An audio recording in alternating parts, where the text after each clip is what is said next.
back. We're back. Woo. Again. We did it. We did it. Here we are. 4. We didn't die.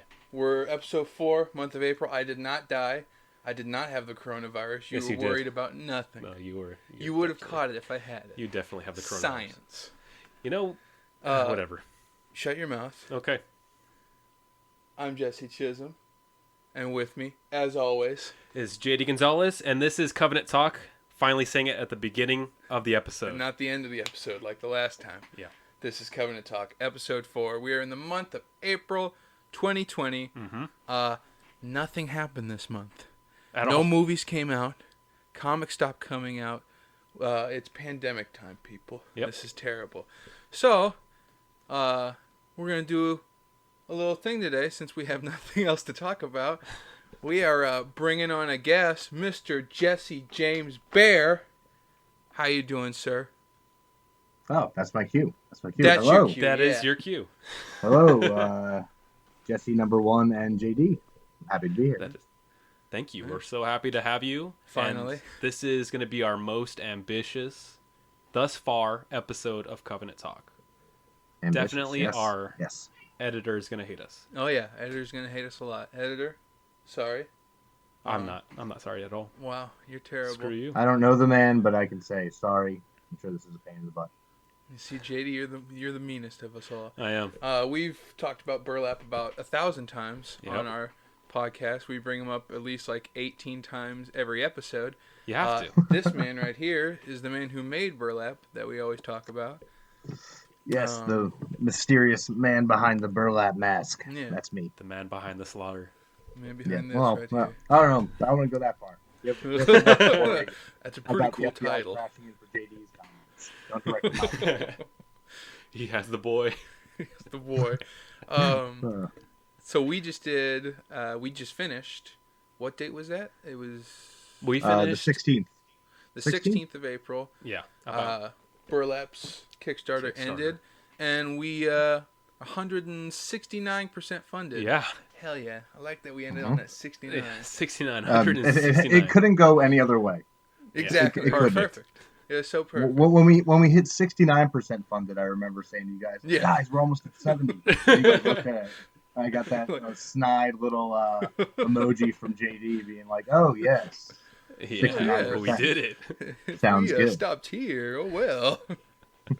But I no, think we stopped made it. taking funds after that. I Yeah. I made them all stop.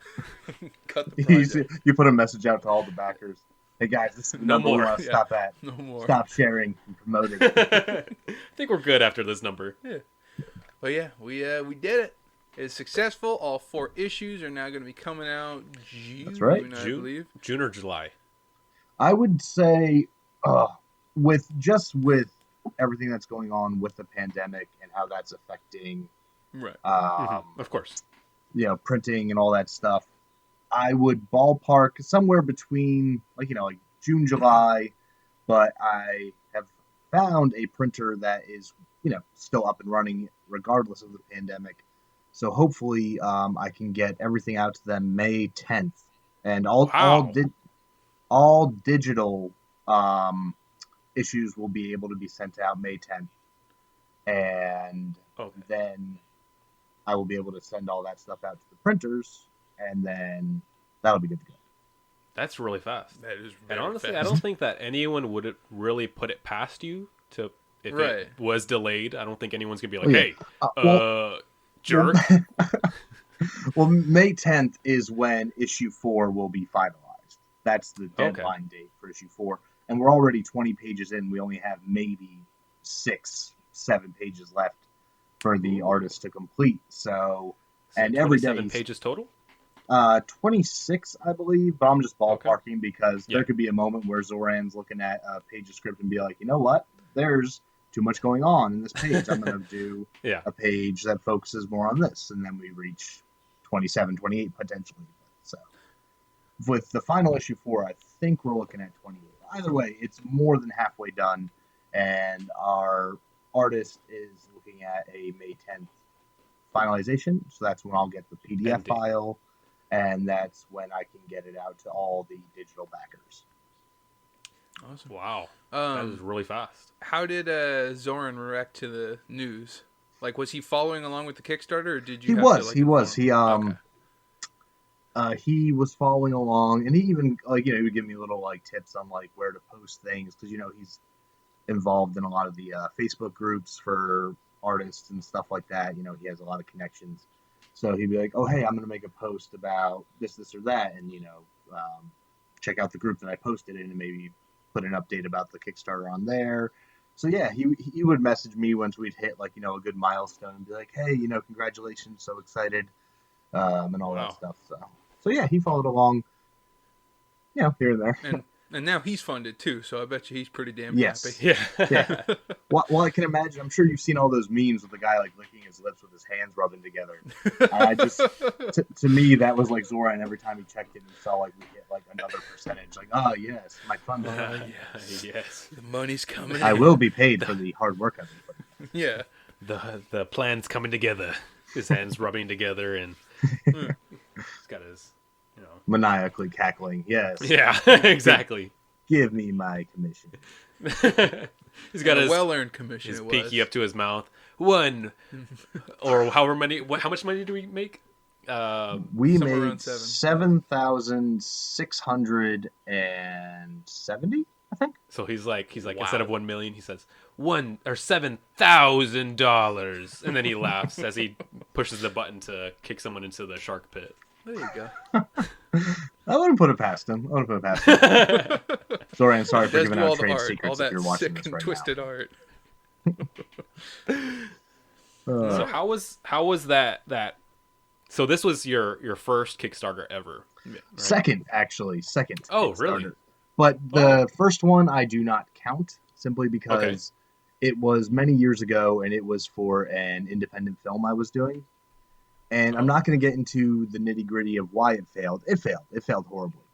But it had a lot to do with me not knowing what I was doing, and also had a lot to do with our goal was more than it needed to be. There was no reason for our goal to be that high, and it just torpedoed itself. And it was, it just, again, I'm not going to go into any details because I don't know who's going to be watching this. And people who were involved with that particular project, I don't want to upset anybody. So yeah, we get it. Yeah, all in all, yeah. For actually, sorry, you go first. I was just gonna say, I attempted Indiegogo before. I've done GoFundMe's and stuff like that. But as far as legit putting that work into the Kickstarter, going through that whole phase of the almost pre-production on it, doing the video. Getting everything sorted away, collaborating with you guys on how we were going to approach it. That was all brand new to me. So, gotcha. Yeah, and honestly, failing at a crowdfunding doesn't have to be Kickstarter, Indiegogo, or GoFundMe or whatever. Mm-hmm.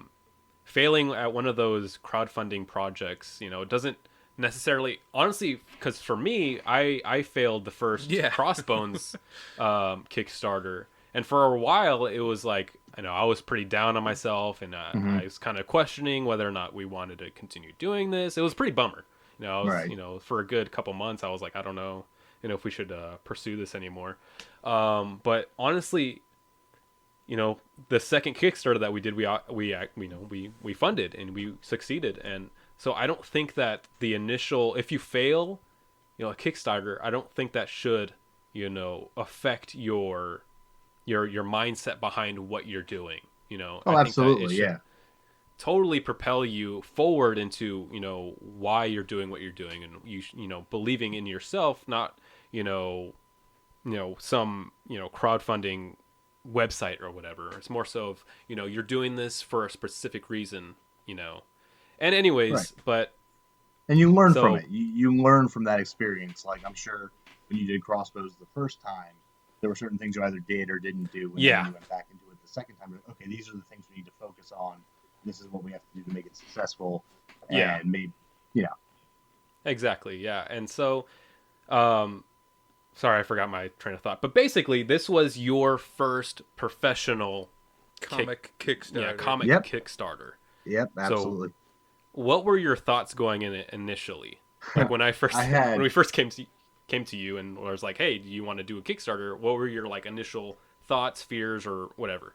So from the beginning of doing the books and getting started on the comic and everything like that, I knew that eventually I would be doing a Kickstarter, because that's just kind of like the lay of the land these days with indie comics. Is that's the way to get it out to people. It's the way to promote it. It's the way to get people kind of talking about it, and it's also the lot of way people sell their comics, and it's almost like a pre-ordering system more so even than like crowdfunding. Like people sometimes have their comics, and like for example, like with Crossbones, your goal was to get it printed, to get it into the hands of readers. So it's almost like they were pre-ordering their printed copies through Kickstarter, and that was the whole goal. And so I knew that because when I first started this, I actually was self-publishing before you guys graciously took me under your wing. And I had 50 copies of Burlap published, and I did that all privately. And I sold all but like maybe 4 or 5 that I just kind of kept as my own personal. But like that, and I'm not going to say it wasn't mostly family and friends. No, I mean family and friends, of course. Yes. They'll eat that up. And then of course, but it's like with this kind of book, getting a little off topic, also staying on topic, but like my grandmother-in-law, who I love dearly, she bought like 10 copies of it to give to my wife's family in Oklahoma. And some of them are very, for lack of a better word, religious. And got you. Yes. Oh no. and so one in particular, who I'm not going to name in any way or say what they do or anything, they received a copy of it, and I'm told they just took one look at the pages and then set it down and walked away. So not for everyone when it comes to, but it's a family. But when it but when it comes to getting it out there, because I was submitting to so many publishers. I submitted to probably over 60 some publishers. Some I heard back from, some I didn't. Image actually sent me a very nice email. It was very it was not mean by any means. It was actually very encouraging. It was still a no. It was a no, but it was. I didn't expect to hear anything. I was like a shot in the dark. But they were kind enough to be like, "Hey, we read this, and we just don't think it fits our catalog right now. So keep on trying. Wow. You've got some good stuff going, and best of luck." And I was like, "Cool." And then that's actually really cool, right? Like, yeah, I did not expect that at all, and there it was. And it was like a real indie publisher. They were just like, "Yeah, no, not interested. Take it somewhere else." But then you landed here, and then there was us, and then I came across you guys. But I'll get to that. Here we second. The discovery of Covenant Comics by Jesse James. Oh boy. It's nothing. It's nothing monumental. It's not like I spent days in front of my computer with like cold coffee, like who's gonna publish this book? He's plotting our demise. Demise? Where did that even come from? I don't know, man. My mind goes to dark places. But getting back to your original question before I went off on this tangent. So pursuing the Kickstarter, I knew was always going to be a thing, especially after I self-published the first 50 copies of issue 1. Like, I was ecstatic that so many people wanted to buy them, co-workers, friends, family. But my goal was to get it out to a much wider audience, and I knew that Kickstarter would be the way to approach that. Because, just putting posts on my own personal Facebook and sharing them here and there on various groups, that's only going to get you so far. But, the whole Kickstarter thing is a way to kind of, like, attract people to your project. So I did see that coming, and it was very nerve-wracking going into it. Like you said, when you came to me and were like, hey, are you thinking about doing a Kickstarter? Like, because I thought back to my first Kickstarter, and I'm like, and even back when I did a GoFundMe for Burlap originally, which really helped get the funding for issue 1 and 2's art commissions from Zoran. That and private funds is where how that was able to happen. And I just knew I'm like, I got to find a way to get this out to the public so that the public knows about it, not just like my inner circle. Yeah. So I knew that was coming, and I was very nervous because I'm like, okay, my inner circle is going to tell me what I don't want to hear, 9 times out of 10, because I was going to be like, oh, this is terrible. Like, I don't want to read this. There's a clown ripping people's heads off and Yeah. And so I'm like, how is, because, I hadn't really gotten a reaction from the general public about the book. I had people close to me talk to me about it and kind of give me like little reviews and stuff like that. But I didn't know how comic fans and, even just people who are on like, the indie comic Facebook pages and stuff like that, how they would respond to it. So putting it out there on Kickstarter and, making the video and kind of showing them what I got and what the concept is. And one of the things, I'm like one of those people who like, I care so much about what other people think. So if I would have gotten like one comment that was like, this looks stupid, this looks like it's a copy of this or that, I'm like, oh my God, like that's gonna be rough. But I know that thankfully, where you don't know how people are, because like, even like on Instagram with our various pages, the Covenant Comics page and the Burlap page, I get random comments from people I have no clue who they are, and in the beginning it was a lot of like people looked at the preview of the first like 3 pages of Burlap, and they're like, "Is that the guy from Five Nights at Freddy's?" And I'm like, "What? Five Nights at Freddy's?" I'm like, "Is that the teddy bear thing?" I'm like, "What's that even about?" So I looked it up, and it's like there's an animatronic bunny, like a Chuck E. Cheese character. Yeah. That's a killer or something. And I'm like, nothing like Cottontail. Yeah. Cottontail's a guy wearing a bunny head. Like, this is a robot. But people were like, multiple people were trolling me about it. Like, oh, you're just talking Five Nights at Freddy's. And I'm like, I've never even played Five Nights at Freddy's. I only know about it from you guys talking about it online. Like, I just Googled it for the first time and saw that it's got a bunny in it by chance. But yeah, that's so strange. I was worried about that going into it. Like, the people like, oh, this is just like Scarecrow from Batman and white button-down shirt with guns. Like, but that thankfully, means it's nothing like Scarecrow. Again, nothing like it. Yeah, and but even one person on Instagram, they compared Burlap to the Red Hood, and I was like, well, cool. I love the Red Hood, but I'm like, I don't see the connection there. So I was worried about that going into it, but all the feedback was so insanely positive, and people really reacted to the concept I'd created, where it's like that, the way I describe it is that formula of taking a slasher film and turning it on its head, where your core villain is not the guy wearing the mask, not saying a word, stalking people. That's actually our hero, and the people he's after are actually the villains. Like, so many people responded in such a positive way to that I was really excited about, because, like I said, I didn't know how people were going to react, because it's something you haven't really seen before. And that's not me tooting my own horn about originality. It's just I didn't know people would like that concept. Like, I didn't know that would be something people would be like, oh, I want to read that. But as the Kickstarter progressed and more people started commenting, and because that's the thing, a lot of our backers even reached out to me personally to tell me how excited they were about it and how they thought the idea was so cool and the characters looked really cool. So that was really positive. And, in the beginning, I'm sure you guys remember, like, and this gets into, you guys touched on this before in your last podcast, but how literally we had this plan for months and months, and March 10th was our date for months, even though JD for a minute there thought it was the 19th, which he displayed. Good job. I have no idea why I said that in episode 1. Yeah, the very first episode of this. Save the date. It's like yelling March at me. The wrong 19th. And it's a good thing it wasn't the 19th, because then we really would have been going in the middle of this thing. Yeah. So we launched it, and the first 2 days were good. I was feeling confident, and then all of a sudden, America just shuts down. Yeah. And like you guys were saying, people are out of jobs and stuff like that. So I panicked. I went full scale panic.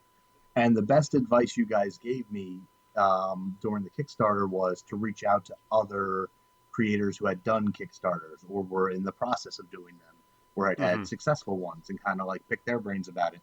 And that was so helpful, because I talked to people who were like, 250% funded, and people who had really successful Kickstarters in the past. And I told them about the dilemma and how I felt about it and how I was worried. And they said, hey, they're like, the first 3 days and the last 3 days are the most active you will have on Kickstarter. But like in between that is like they call it the Kickstarter like lull, where you don't really see a whole lot. Exactly, because like it's about a month that you have this campaign going, so of course there's not going to be every day like 5 to 10 people like all of a sudden hopping on like, oh, let's get this book, pledge. It's really cool when those nights do happen. I remember one night I fell asleep around like 8:00 and I woke up at 11 on the couch like, oh, where am I? And I looked at my phone. And I had 11 new pledges just in that span of time.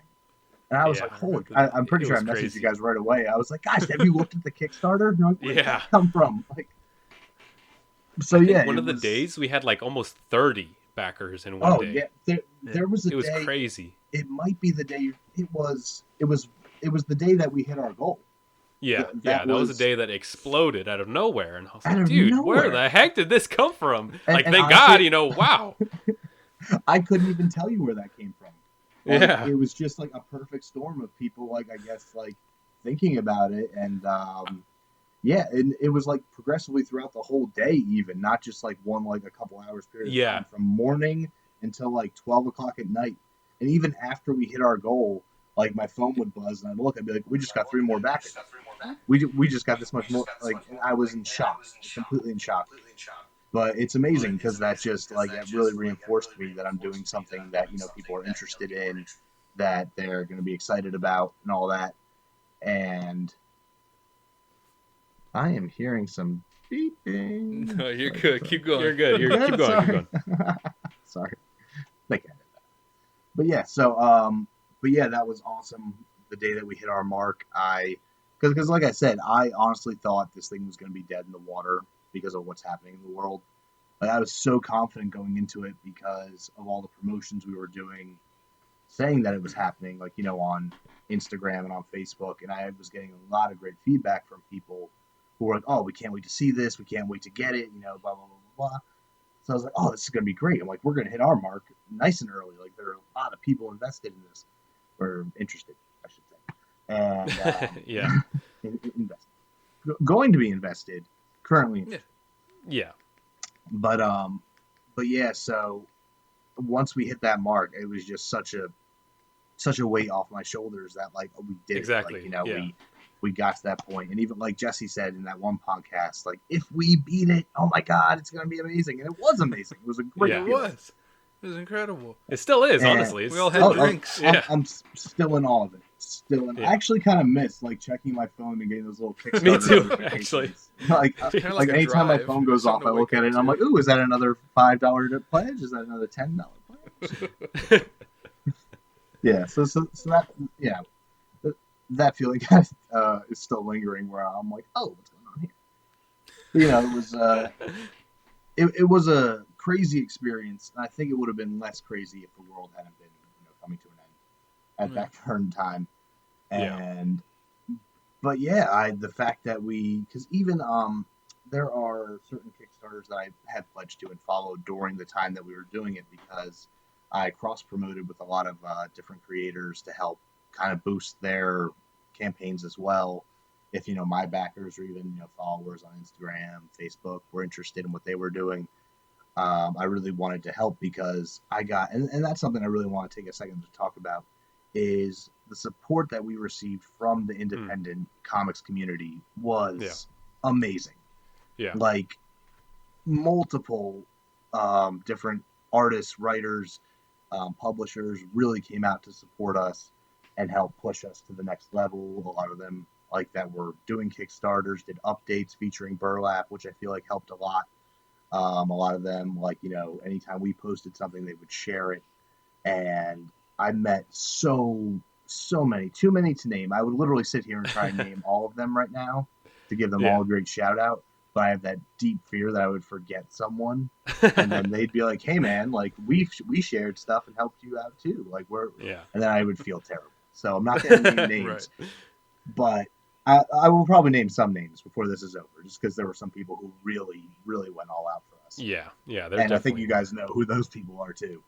So, but just that camaraderie between creators, especially during this time, it's like, And Phil Locklear said it best in that interview I did for Comics in More New Jersey, where we're at a point where the indie creators aren't like fighting for that top spot. We're all kind of like helping each other towards that top spot. Yeah. Where we all want to be up there together. It's not like a competition. It's more so like all of us right now out in the indie community in general are really supporting each other and helping each other. And especially right now where things are so crazy and it's really tough to, like, you know, be in this kind of creative, that's a word creative medium, you know. So that was just so awesome to see. And now I have so many new, like, even like I would say friends I've made through this process of the Kickstarter, through promoting and everything. And there's a bunch of people who've reached out about crossovers and stuff like that, people that are super interested in what we're all doing over at Covenant Comics. Like, it's really exciting, and I'm really was blown away by all the support we got from everybody. Yeah, and honestly, we've talked about it like every episode. We love the indie comic community, and I mean, we've been doing this, but we've talked, you know, about the indie comic community, like Jesse said, you know, every episode almost, and it's like we've been doing this since, you know, 2018, you know, being active in the community. Right. And, you know, before that we had no experience, you know, not doing really anything, you know, we've just, you know, came up with these ideas and we, you know, dreamed about doing this, and the moment we set foot, you know, like on, you know, digitally online, I mean, you know, doing what we're doing, you know, on social media and just publishing and doing, you know, Kickstarters or whatever, you know, the moment we started doing this, like, the community was just so welcoming, you know, and that was just like kind of like a breath of fresh air, because it's like people understand, you know, because people are doing it. It's not like it's just you or just them or just, you know, some other person doing, you know, creating comics. It's like this whole community is creating, you know, creating a medium, and they understand what, you know, what we're going through, what other people are going through. Yeah. You know, even when we went to the convention, it was so nice to meet these people, because it's like they get it.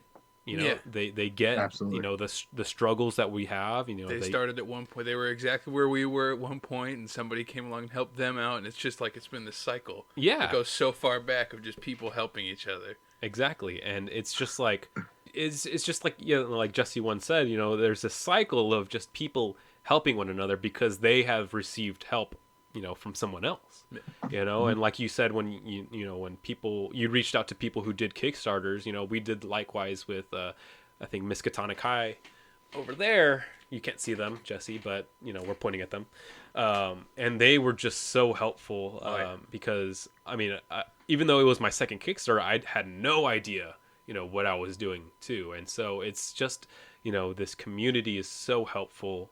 You know, again, like, there's going to be bad apples or whatever, but, you know, you know, nobody minds them. You know, it's about the people who are helping one another and being there for one another and supporting one another, you know, shouting out each other. And that's what this community is all about, you know. And with Miskatonic High, I mean, like, again, we're all kind of in the indie platform and stuff like that, but those guys are killing it. They are killing those guys are killing it. They're making they're putting out comics like every single month and stuff like that, and they're getting like 3,000% funded or whatever. I think they just they're still helping people. They're still helping the newest people. Yeah. Because, like, you don't leave this, like, mentality. You don't leave, you always want to help this community because you started there too. And so it's like they're like the perfect example because they're so popular. And they were very helpful with Burlap as well. I reached out to them and they were. Oh, you did? That's awesome. Yeah, I did. Because I even quoted JD to them. I said, I'm like, my buddy says you guys are the gold standard for Kickstarters for comics. They are. Definitely. But it's funny, they're so humble because they said they're like us. They're like, we're just guys who just let the cards fall where they may. But they're, you know, they do a great job. And they're, you know, obviously they help a lot of other people out by shouting them out and giving them advice and stuff like that. And that's where I got a lot of the advice that, you know, ways to promote and ways to, like, you know, keep people interested and all that. Mm-hmm. So those guys are great, absolutely great. They're killing it. Absolutely, they are killing it. Love those guys. Yeah. But I should be having some of their rewards showing up relatively soon from their last one, so I'm really excited to read their stuff. The volume. Yes, they just did like the full volume. Oh, okay. Mm-hmm. Yeah, they are on fire right now. They actually did that as we were doing our Kickstarter. They were doing that volume Kickstarter, and they passed, obviously. During Burlap or during Crossbones? Yeah, I think they ended on the same day as Burlap. Oh yeah. Oh, that's right. Pretty cool. We were both doing updates like for each other's books while each other's books were going. Really? Oh wow. Yeah. I didn't even notice that. That goes my, me paying attention to things. I guess I don't. But with, the Kickstarter topic, we were just talking about it. Are you excited now with the success of, your first, comic Kickstarter? Are you excited to run another one? What are your plans, going forth with Kickstarter? Or so now, actually, this is a good opportunity for because I still we were very successful, and I'm very confident, now more so to go into another one later on. But it's almost like I kind of started towards the end with how you do it, because most Kickstarters I see for comic books are individual issues, much like what you did with Crossbones. Yeah. But you also had, I think, issues 1 and 2 were your Kickstarter. Yeah, that was my Kickstarter. So, and then I see a lot of people do the individual issues, they'll do a Kickstarter for issue 1, and then they'll do a Kickstarter for issue 2. So now, moving forward, is that something that I should be considering, where I should be doing, when Burlap Volume 2 is going into production, should I be doing a Kickstarter just for 1 and 2, and then a Kickstarter just for issues 3 and 4, or should I be doing a Kickstarter for issue 1, issue 2, issue 3, issue 4? That's the kind of stuff I got to learn now going into it, because I privately and with the GoFundMe contributions and stuff did issues 1 and 2, and then went in to do 3 and 4, and then bring them all together with this Kickstarter. So going into a fresh volume from 1 on, would you guys say doing 1 issue per Kickstarter is the way to go, or 2 issues, or? I think. Oh, hang on, JD's messing with his phone. Sorry. I think with the best possible scenario, but it's so hard to get into, is to have it be self-funding. Mm-hmm. So that's the goal. You have that's always you have the goal, that right? You have you would have definitely. Volume 2 issue 1. You would have that. Don't do anything with that yet. Then once issue 2 started, or maybe once you had issue 2 under your belt as well, you do issue 1. That would you would get funded for issue 1. Then that would then also carry over to funds for issue 2, and then it would eventually that's how Miskatonic High is right now. Yeah. Where each issue it's the goal is to become self-funding rather, to where you'll get issue 1 funded, and then when the stuff carries over, when it goes past 100%, then that future funds goes into funding issue 2. And so while you're doing issue 1 funding, you've already got 3 issues under your belt, because you're getting so much funding from the Kickstarter you're currently doing. Mm-hmm. But I think for now, I mean, that's kind of how we're playing it with both Ether and Crossbones, is just doing just 1 issue at a time. Yeah. And then when it I'm not gonna get too much into it, but for Crossbones 3, when we do that, some of the rewards might be Crossbones issues 1 through 3. Yeah, because you might get new fans that don't really know about the Exactly. series yet, and so they would want to hop on, and this would be a perfect and that's kind of why opportunity. it's good to do just 1 at a time. Yeah. To do a Kickstarter for 1 at a time. Yeah. And I think that it will be a lot less stressful, having a lower goal. But either way, Kickstarter is always going to be stressful, even if you have a $3 goal. I don't know. It doesn't matter. Kickstarter is always stressful. $3 goal. Trust me, I will be stressed. Really not interested in that one. All right, so we missed it by a penny, guys. We missed it by 1 cent. We'll try again next year. Next year, we'll do it again. We'll sure. Maybe we'll do $2. Yeah. But again, it also kind of depends on the pace of your artist and stuff. It's true. And with your artist, is ridiculously fast and talented and is crazy amazing. Mm-hmm. And you kind of get to work on this kind of he knows he's going to get paid by you. Mm-hmm. With a lot of our artists and stuff like that, and a lot of other indie people's artists, you got to pay them page by page. You got to pay them like before they start the page, or pay them right after they start the page. So it's a bit of like a slower process. But for you, I mean, you can go about as fast as Zorian's willing to go. Yeah. Well, he's amazing, and he's been so great to you. collaborate with. Me and him are actually coming up on in June. Actually, on June 1st, it'll be a year since me and him started collaborating. And oh wow, yeah, it's so I don't know if that speaks well of us that we got an entire volume done in a year, or if it's like that's crazy. I think that speaks volumes, honestly. we think so too, so that's great. Because I think it took like a whole year just to get one issue of Crossbones out. So to have a whole volume, I think that speaks volumes. Yeah, and great wordplay, JD. That was great. I really enjoyed that. What's up? Volumes speaks volumes. Oh, I caught that. That was an accident. I was like, wait, what did I do? Clever. That's clever man. Volumes. Your volume speaks volumes. but yeah, but like so I might have talked. I don't think I talked about this too. I mean, briefly in another interview. But the way Zoran and I met was I put a ads out for artists all over. Indeed, Craigslist. There's a site called Guru that was for artists, and I got hundreds and hundreds of emails of people interested in the project, and it was overwhelming.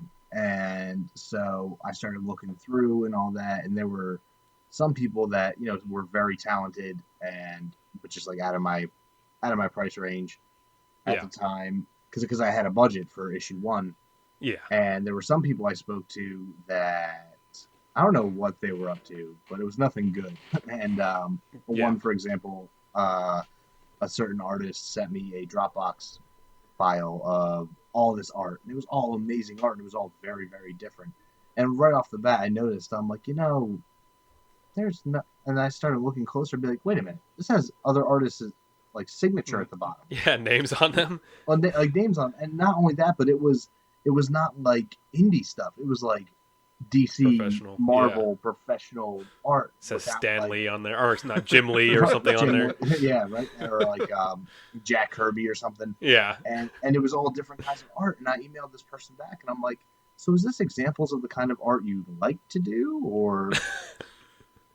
He's like, no, that's me. And I'm like, you claim this is your work, but this is not your work. I recognize it from other stuff. And they just didn't. It was actually Stanley or Jim Lee. Oh yeah, sorry, Jim Lee. I'm calling you out, calling you a faker. I didn't mean to. You have my email if you're interested. So just going through all these emails and talking to all these different artists, and there were some artists that were really cool, but just like either it was out of range or just the scheduling wise, like they weren't ready to jump on it right away. And then there were some artists that were very good, and they're like, hey, we don't work on anything unless we see a script. So if you can send us a script or send us like a tagline or something. Oh, yeah. I was like, okay, cool. And I had one person in particular, I don't even remember their name, but they were like, hey, this is good, but it's not good enough for me. Like, wow. Like, yeah. Mm-hmm. That's literally, that was that was a bit of a blow to the ego. I was like, wait, what? And they're like, yeah, I wish you luck with it. It seems cool, but yeah, they're like, I'm not gonna do this. And I was like, wow. Oh, okay. I'm gonna. Thanks, buddy. Thank you, sir. Good luck in your travels. And but then I received an email from Zoran. He's gonna kill me for butchering his name again. It's Jovicic. Now he's gonna kill me for butchering. I know he's gonna kill all three of us. So I'm just going to refer to him as Zoran because that won't offend him because I'm not butchering his last name, which he's told me multiple times how to say, and I still can't say. But I'm going to get it. I'm going to get it. So he emailed me. He just said, hey, I'm interested in your book. Collaborating. Like, let me know the details. And so I emailed him back. I'm like, hey, that's great. Send me some examples of your work and all that stuff. And I was blown away by his artwork, even because I had seen some great stuff through the various artists that I had received emails from, but his just it just fit like in my head, like what I saw the artwork for Burlap looking like. I was like, oh, this is perfect. And the stuff he did was in that same kind of genre of like dark and mysterious kind of stuff.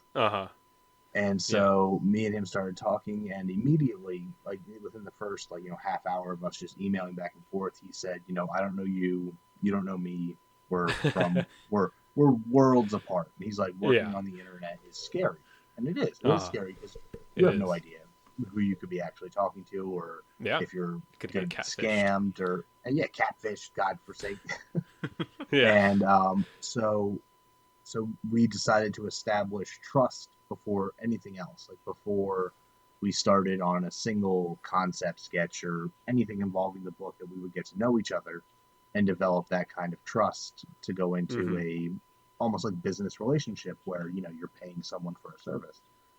And immediately the first thing was, so I'm like, okay, to show you I'm a real person and to show you I'm not just some whoever, I found him on Facebook, and I sent him my Facebook link and a friend request and all that. And I'm like, so this is me, like I'm a person. I have social media like everybody else. I'm like, you can take a look and see what I ate for breakfast back in senior year of high school or something like that. And I'm not that bad. I'm not that bad on social media. You won't be able to see what I had for breakfast. I'll find it. You will find it. It's somewhere in there, maybe in 2007. But so, and of course, my profile picture is me, and at that time, my daughter, who was only a few months old, and it turned out his son was the same age as my daughter. We both had, just become new fathers, and we connected on that immediately. Like, he was like, "Oh, is that your daughter?" And I was like, "Yeah." And then I accepted his friend request, and his, picture at the top of his Facebook was of his son holding a copy of his comic, like. And, both his son and my daughter were only maybe a month or two apart. So immediately, we just connected about being new dads and all the challenges and stuff with that, and how amazing it is and how it can be a little crazy sometimes. And then from there, we just started talking about, things we were interested in and different books and movies and stuff. And then he's like, okay, he's like, this, he's like, you seem like a great guy. And he's like, hopefully you see me that way. And of course I did. He was really fun to talk to.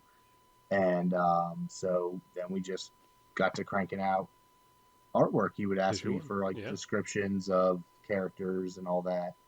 And it would be like the time zone is very different because he's from Serbia. Of course, I'm Pennsylvania, USA. Or Pennsylvania, sorry. You're going to remember eventually. At some point. I will. It starts with a P. It starts with a P. I don't know the West. I don't know the East Coast at all. Yeah.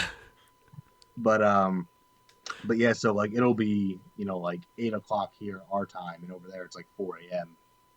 But like at 8:00 at night, I'll start getting concept art or like new pages. He's supposed to be sleeping, and his famous line is, he's always like, "Always working, Jesse. Always working. Always working. Always working." Because he does graphic design work and character design for a video game company. Yeah, over there as well. That's crazy. That's so cool.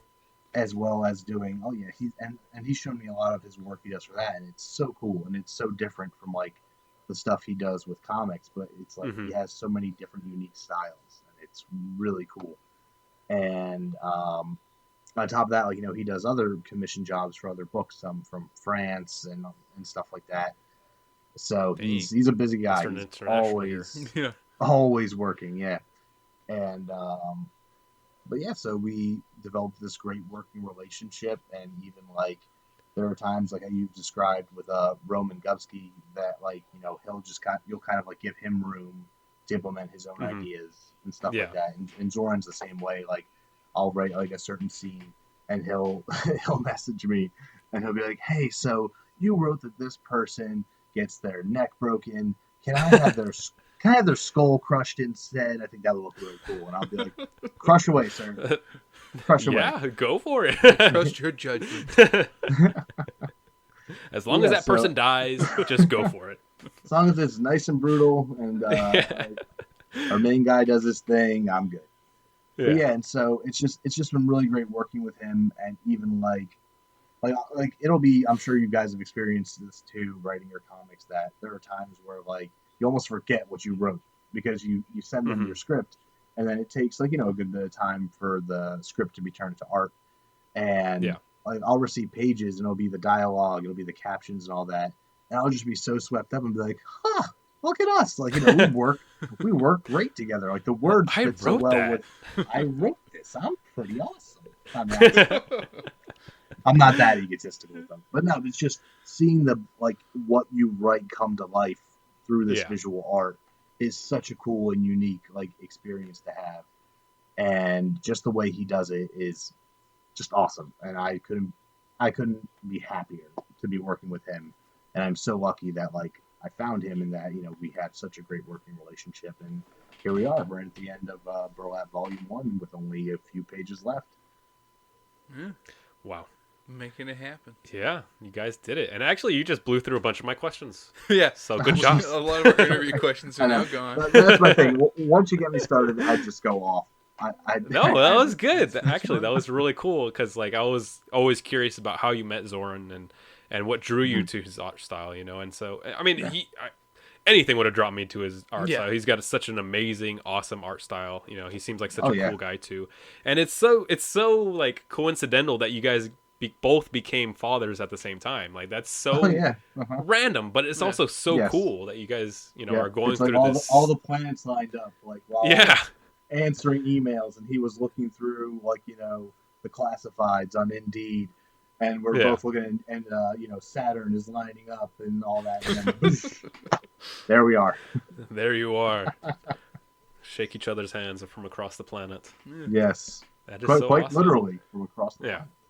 Man, you guys are friends now. It seems like that's more than just a working relationship. That's a friendship. That's a bond. And that's and that's literally there are times we don't even talk about the books. I'll get a message from him going, "Hey Jesse," and the funny thing is it's never he never starts with a "Hey Jesse, how you doing? Hey Jesse, how's work?" It's "Hey Jesse, are you okay? Hey Jesse, are you alive?" If he hasn't heard from me in a couple days, "You all right out there? Are you out there?" That shows he actually cares about you. He cares about you. You're bros. And it's actually, I'll get deep for just a second, but a lot of things happened over this past year. Some really great things and some really, really bad things. And in some of those bad things, I actually he was actually there for me through one of the most difficult times in my life where I didn't even know if I was going to keep working on the books, and it wasn't anything related to the books or to anything. It was just something that happened in my life that just drastically changed how things were going and what was happening and all that. And literally, when it happened, I reached out to him, and because I planned on getting off social media and just kind of go, just going off the grid for a little bit. And I still wanted him to have a way to reach me, if he needed to. So this awful thing happened. I reached out to him, hey, email me. I'm Facebook's gone. Instagram's going to be gone by morning. I got some stuff going on right now that's really, really tough and awful. And, he was there for me, and he checked in on me all the time, just saying, hey, how you doing? How are you? How's your wife? How's your family? Is everybody okay? And, I cherish that. I cherish that relationship that we've created where it's not just I'm paying him to do the art for my books. It's genuinely I'm collaborating and working with my friend that I just so happen to be paying for his amazing work, but it's definitely a friendship, and it's definitely he continues to grow over time. Who knows? I'm hoping someday either I can get this thing to a point where I can afford to either get out there to see him or get his family out here or something like that. Maybe even do that would be cool convention together or something like that. That's the dream. That is the dream. That's the dream. And move them out here. Yeah. Oh, jeez. I don't know if that's they like that. What we're gonna do to you? We're gonna move you out to California. Move you out to California. This is America. Oh, lovely. Yeah, that would be sick. Hopefully it's better by then. But that's another thing where it's that's another thing that connects us at this moment is that he's in quarantine too. You know what I mean? He's also at home working from home. Yeah. I of course not working from home. I still go to work. Yeah.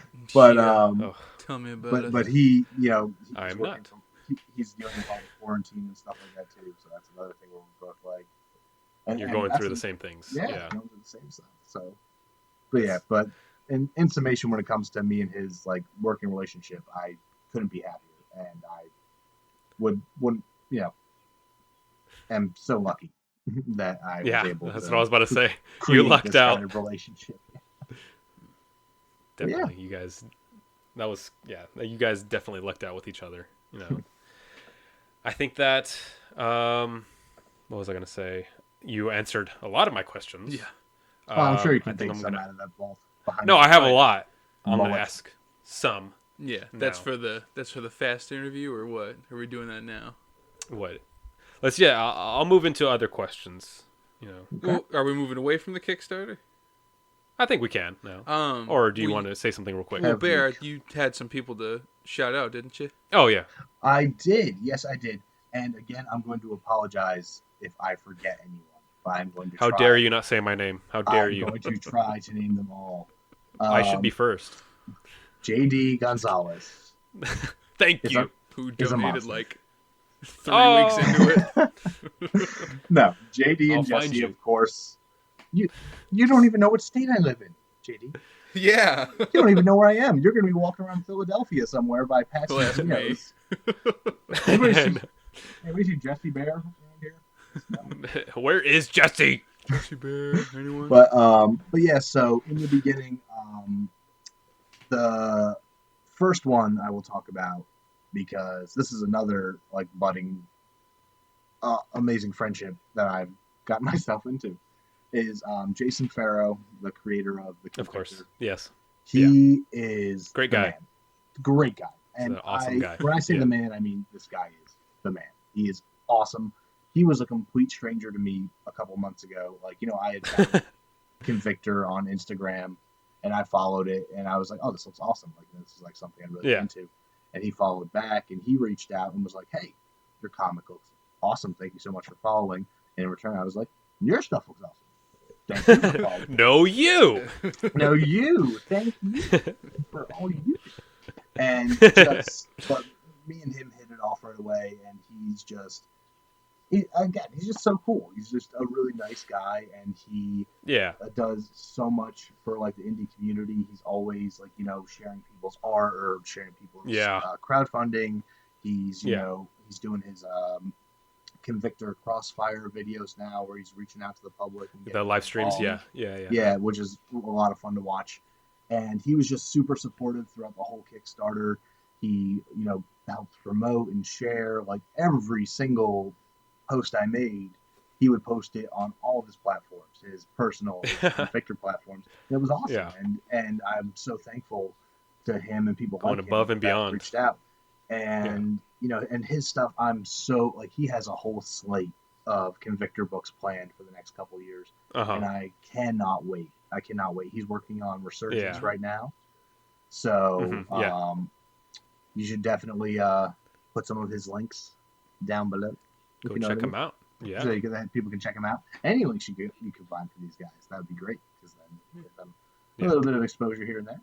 And so yeah, Jason, I know you're watching this, Jason, because you watch it now. Thank you. You are the man. Keep doing what you're doing. Us. He's watching this right now. Shout out. He's in the shadows. Or no, he's watching this. He watches it once it's edited and uploaded to YouTube. If he made it to the 55-minute mark, which I don't know what right now when it comes to editing, but if he makes it here, he will see this. But yeah, so he was great. He really helped out, and he, it was just a great support system. And I love talking with him about each other's books. And who knows, maybe one day we'll see a Burlap Convictor crossover. Yeah, that would be so cool. And him and I are both from New Jersey, which some people might frown upon, but we dig it. Sorry, I don't like New Jersey. I'm well aware that you don't like New Jersey. You don't like a lot of things. I don't like a lot of things. You're correct. New Jersey is one of those things. Have you ever been to New Jersey, JD? I have.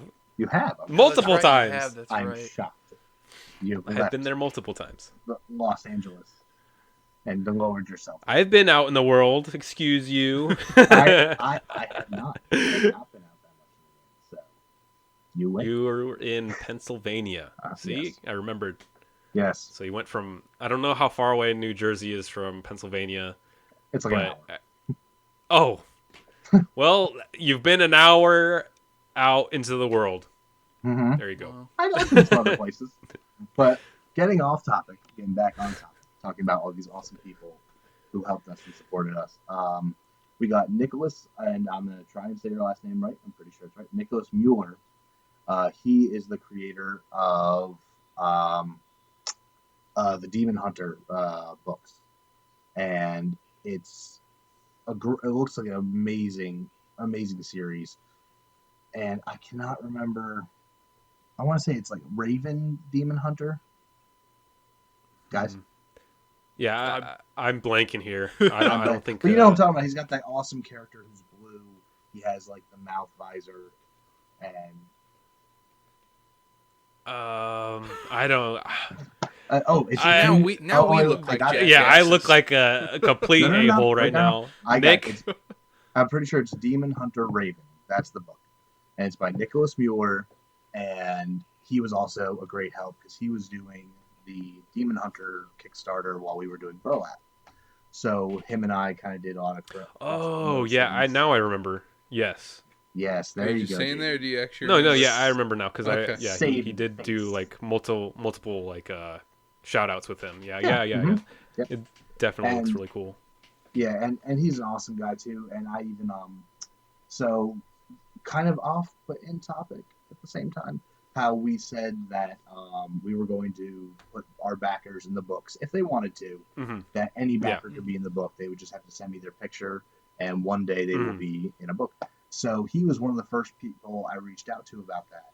And I said, hey, Nick, I'm like, thank you so much for all your help. Like, it's been awesome collaborating with you on promoting and stuff like that. I'm like, I would love to put you in the book. And he goes, awesome. I'm like, yeah. I'm like, the one thing my artist says he needs pictures of you not smiling. I'm like, I found a lot of pictures of you on Facebook. Everyone you're smiling is one smile. And he goes, oh, okay, so what's the character? What will I be doing? I'm like, oh, I actually got something special planned for you. I'm like, it's a villain character in the book, and I think you'll really dig it. And he goes, oh, so what will I be doing? And I kind of sugar-coated what this... Like, you guys know the villains of Burlap. Yeah. They do not do nice things, and it is nothing you would really want your grandmother or child to see. Yeah. So he is a great...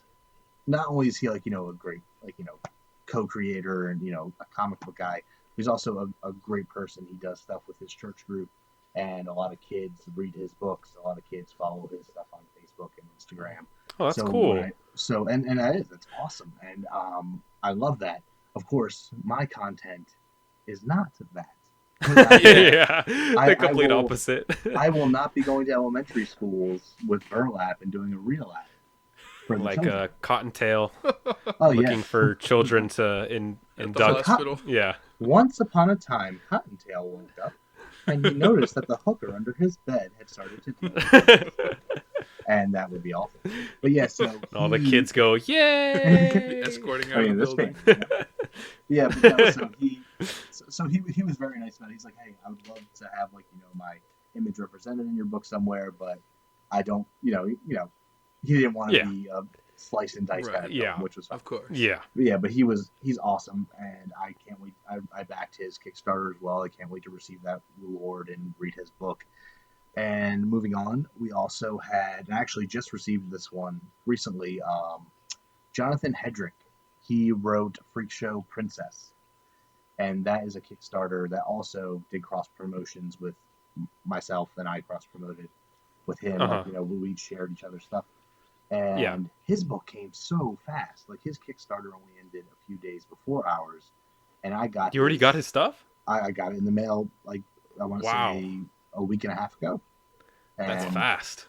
Yeah, and I was shocked. And the book was awesome. The printing quality was amazing. And he was very supportive. And he was such a cool guy to talk to because he was another horror guy.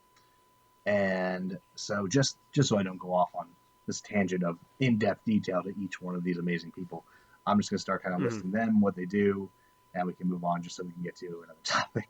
So, no, okay. I can go on and on. I can go on and on about how great these guys are and tell you like a brief little summary of each of them. But yeah, time is of the essence. So, but yeah, so there was them. There was the guys behind the last ride of the Four Horsemen of the Apocalypse. Oh yeah, I remember seeing them. They are great. I believe his name is Kevin, and he is from Texas. I believe. I could be wrong, but I'm pretty sure he's from Texas. He was really cool, and he reached out to me and said, "Hey, Burlap looks great. I'm really excited about it." He's like, "Would you want to check out, this and possibly do cross promotion?" And we both did, and I am super excited about his books because it's right up my alley. All that gore, death, and like supernatural kind of aspects to it. And of course, the amazing Phil Falco of the Haunting comic series. Yeah. He's actually the one who got us on that YouTube show. It was like the top 10 Kickstarters to look out for by Ani Comics. Oh right, yeah. On YouTube. Yeah, I remember that. That's her name. And he actually told her, the host of that show, about us, and she put us in the video, and he sent me the link. He's like, "Hey, I told my friend about your Kickstarter." Oh, that's so nice. And I was like, dude, we've talked a little bit on Instagram. I'm like, you're awesome. So I really tried to that's push so cool of him. His Kickstarter too. I shared it on Facebook, on Instagram, doing updates.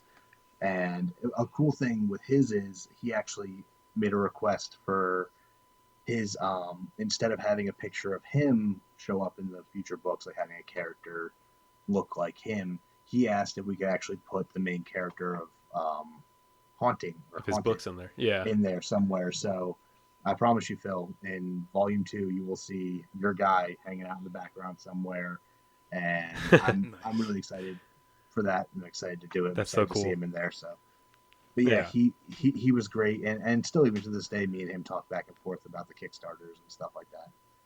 And I feel like I should stop there because I will forget people, and I've already said names, and certain people are going to be offended. That's okay.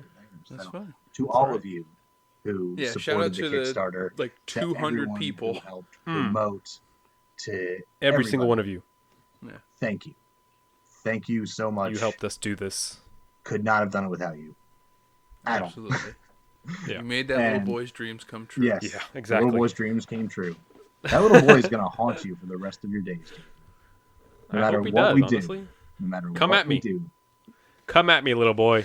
Come at me. I'll freaking beat you. You're the definition of come at me, bro. You're just you're such like a, I'll fight that person. And you're like, I'll fight that little kid. Oh, I'm not going to fight them. Oh my gosh.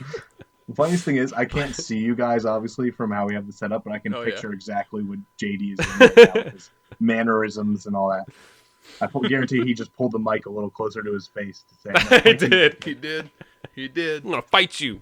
Punch you right in the face. Oh, we should have mentioned that. We can't see each other right now. We should have said that at the start. Yeah, we cannot see each other. We can only hear each other, obviously, but we can't see each other. We will see each other in the future. The magic Next time of editing. We'll figure everything out. Yeah. Yes. Through the magic of the internet.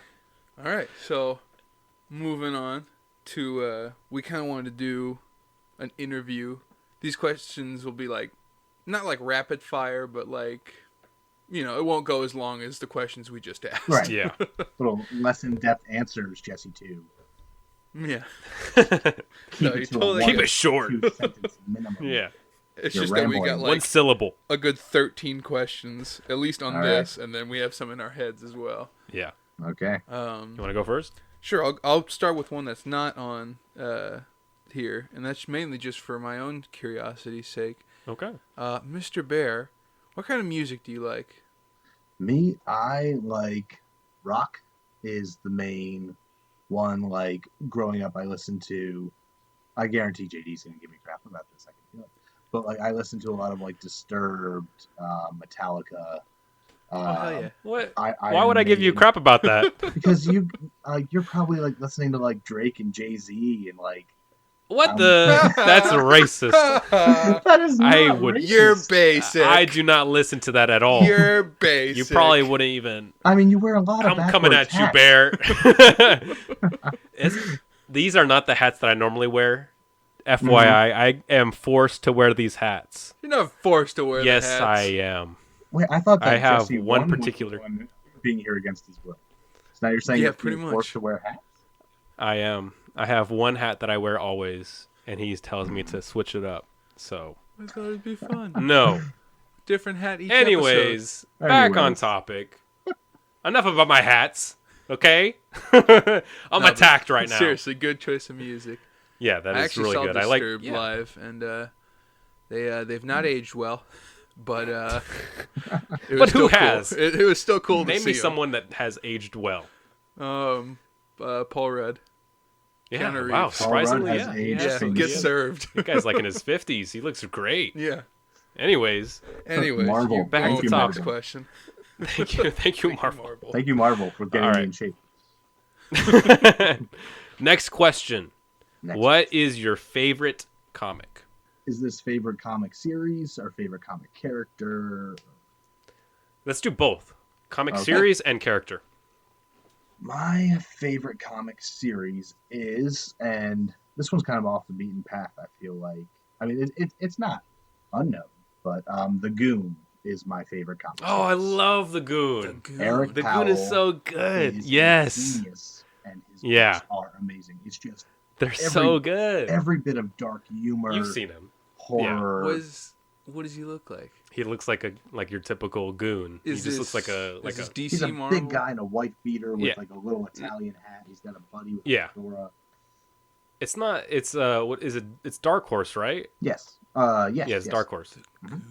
The Goon. You've definitely seen The Goon. It's not as popular as like Hellboy or all the rest of the people. The rest of the series. They have had Dark Horse. Yeah, they've had. Yeah. But it's definitely I give you props to that. I love The Goon. Mm-hmm. I didn't think anyone really knew who The Goon was. I've totally seen The Goon. Yeah, exactly. I might be one of the few people in the world. I actually own the Goon Halloween mask. Really? I own it. Yes. That's pretty cool. And from when I was younger, I have like back when I was in like early high school, I have like the little Goon figurines that you could buy from like Midtown Comics and stuff like that. That's crazy. That's so cool. So that's your favorite character or your favorite series? I would say that's my favorite series. The Goon is a fantastic character. He's one of my favorites. But my favorite comic book character of all time, and again, I'm different. I'm weird. It's not Marvel. It's not DC. But it is. It doesn't have to be.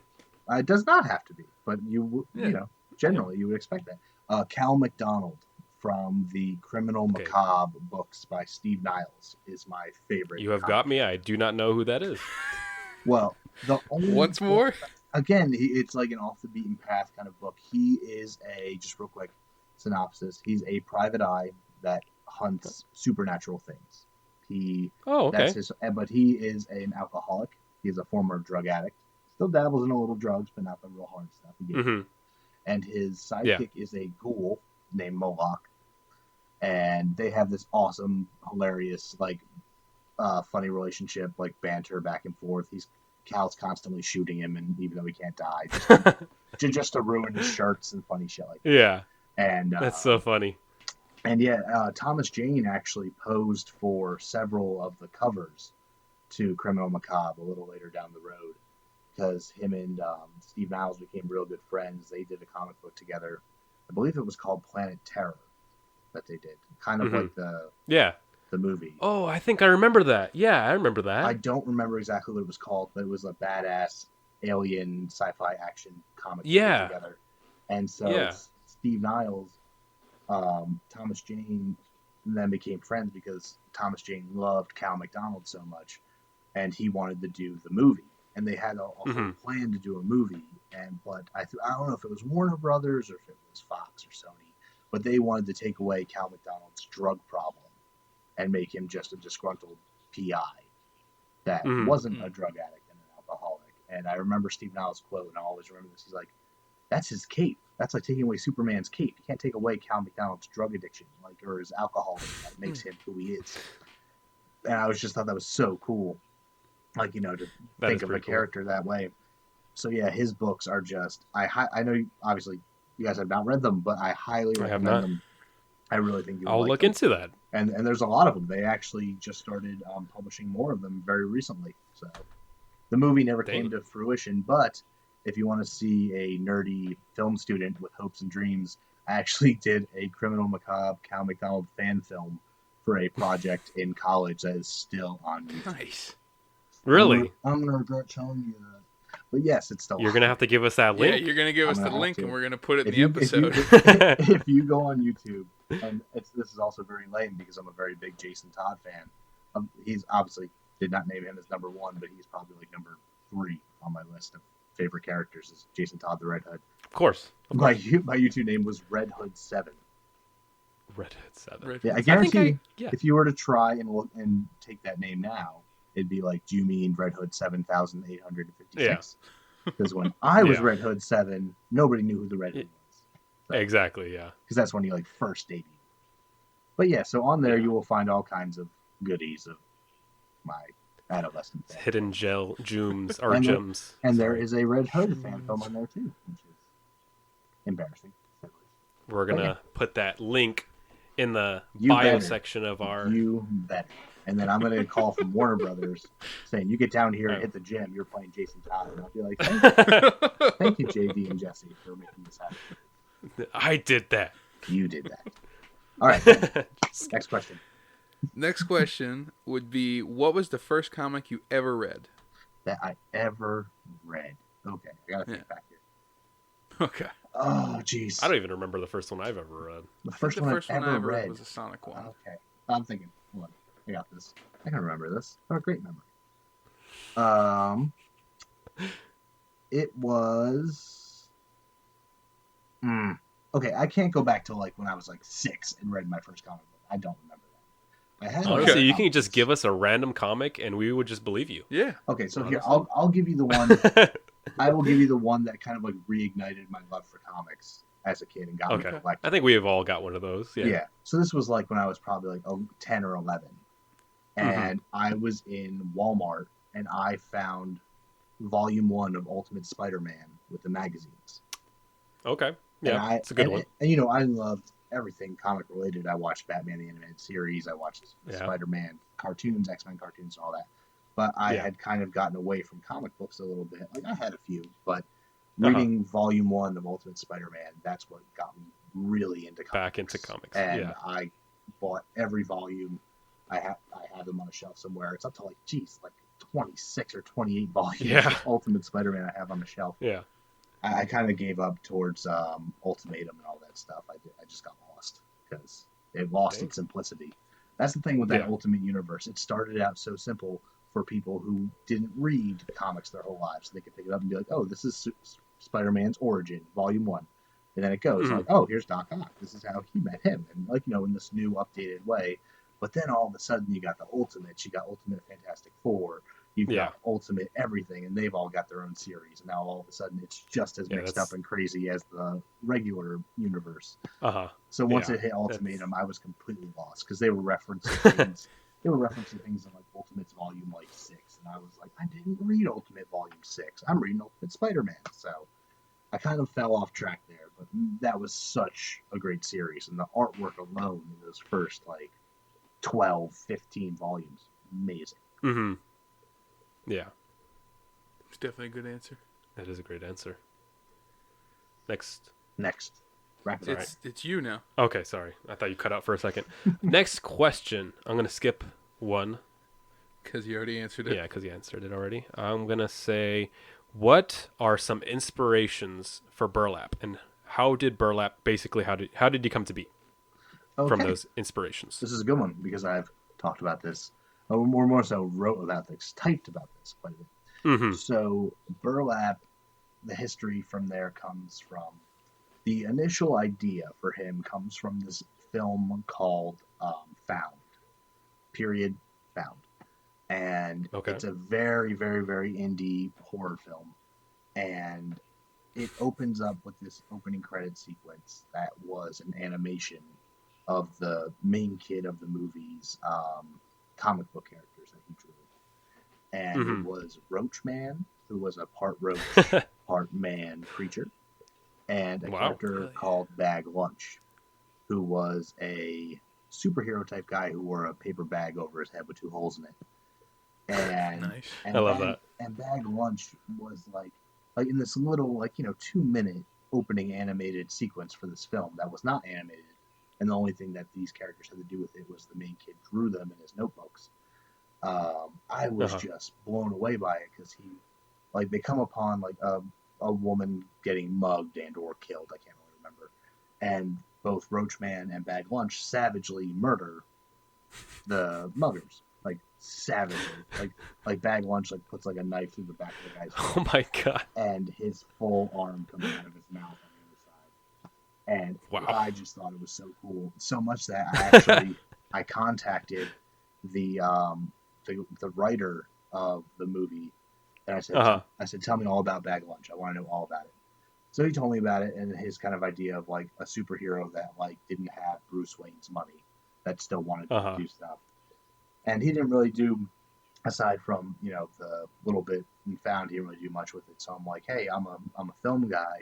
I would love to take this character and make a little film about him, for fun. And the guy's like, oh yeah, go ahead, go crazy. So long story short, because it is a very long story, and it was a very stressful time for me. And and you guys, once again, I'm going to get deep for a second, but I'm not going to focus on it because there's no need to focus on that. But you guys know, what happened to me that caused me to want to write. To a degree, yes. So, I, to sum it up, I lost someone very important to me, and very suddenly and unexpectedly, and it was terrible, and I needed a distraction. So I remembered that I had talked to, this writer about his Bag Lunch character, so I kind of dove into that film, short film, to kind of, distract myself, and the whole thing fell apart. It fell apart in every way it could fall apart. And, I had, and I talked about this in the last interview, but I'm going to talk about it again because it's crazy. I had 2 actors get in 2 separate car accidents in 1 week. And wow. My gosh. Both got injured and could not be in the film anymore. That same week, the guy... Hopefully they're okay.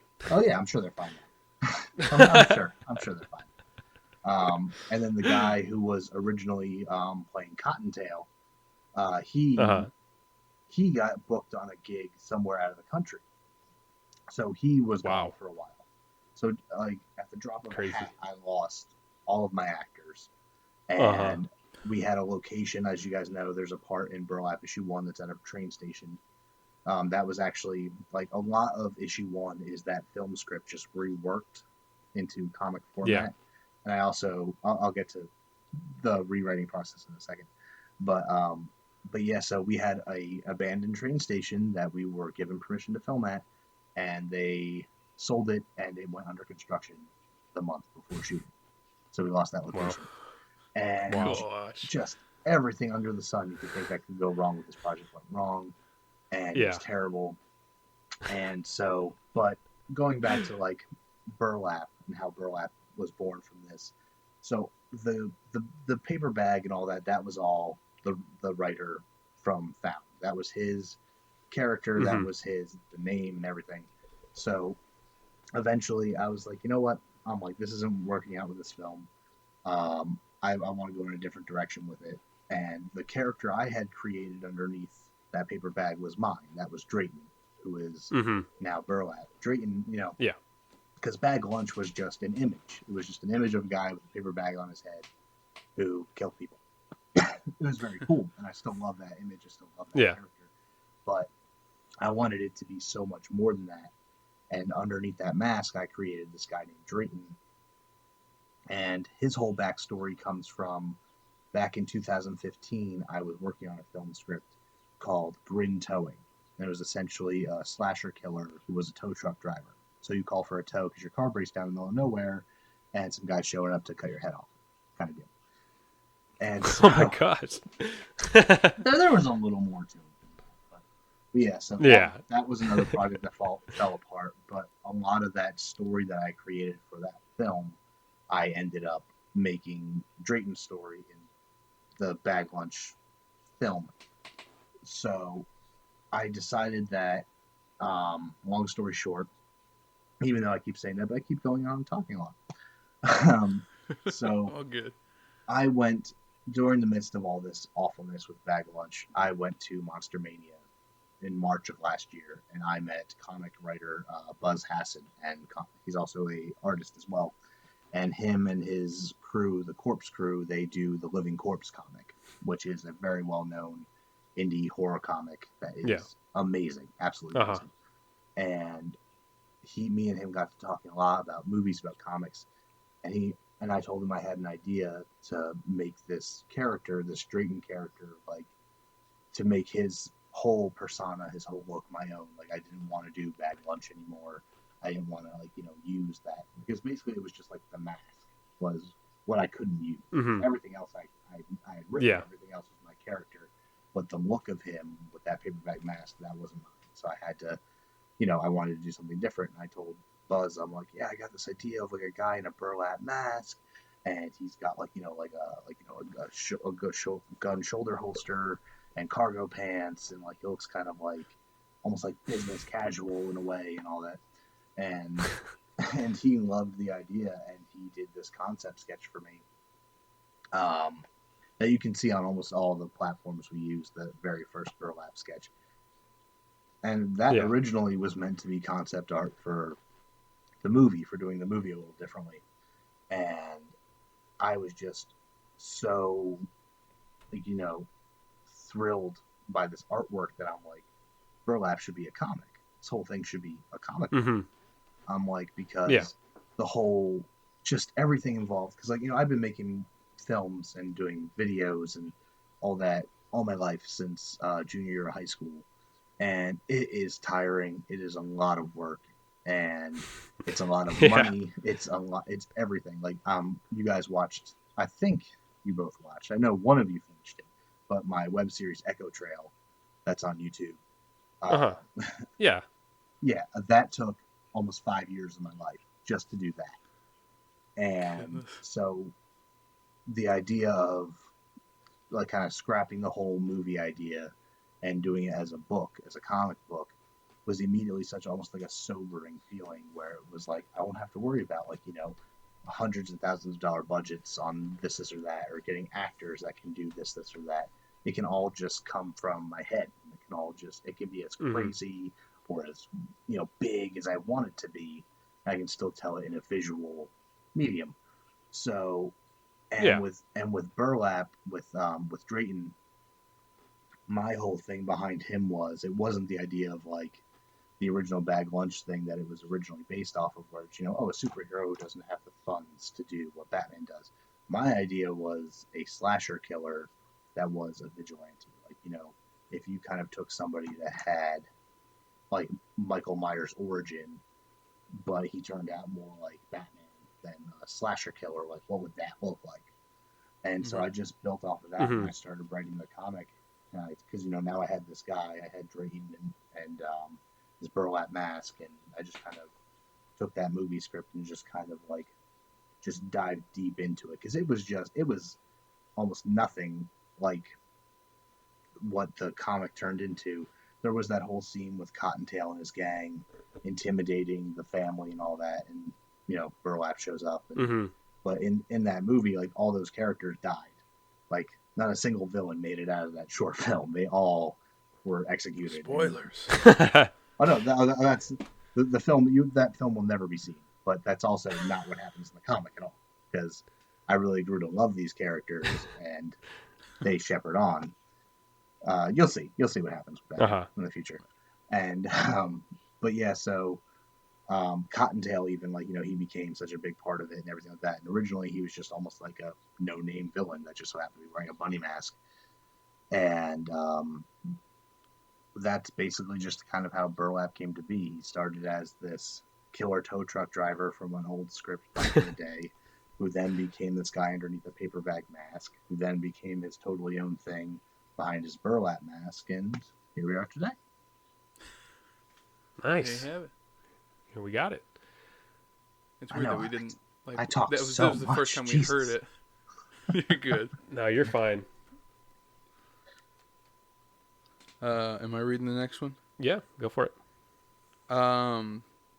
So we don't want to put you on the spot with spoilers and what have you. Put me on the spot. Okay, But is there an endgame for Burlap, or will it be a never-ending saga of revenge and killing? You don't have to spoil anything. It's just you can give a completely basic answer. Like, is there a definitive end to Burlap? Okay. What's the best way to say this without spoilers? Okay, think.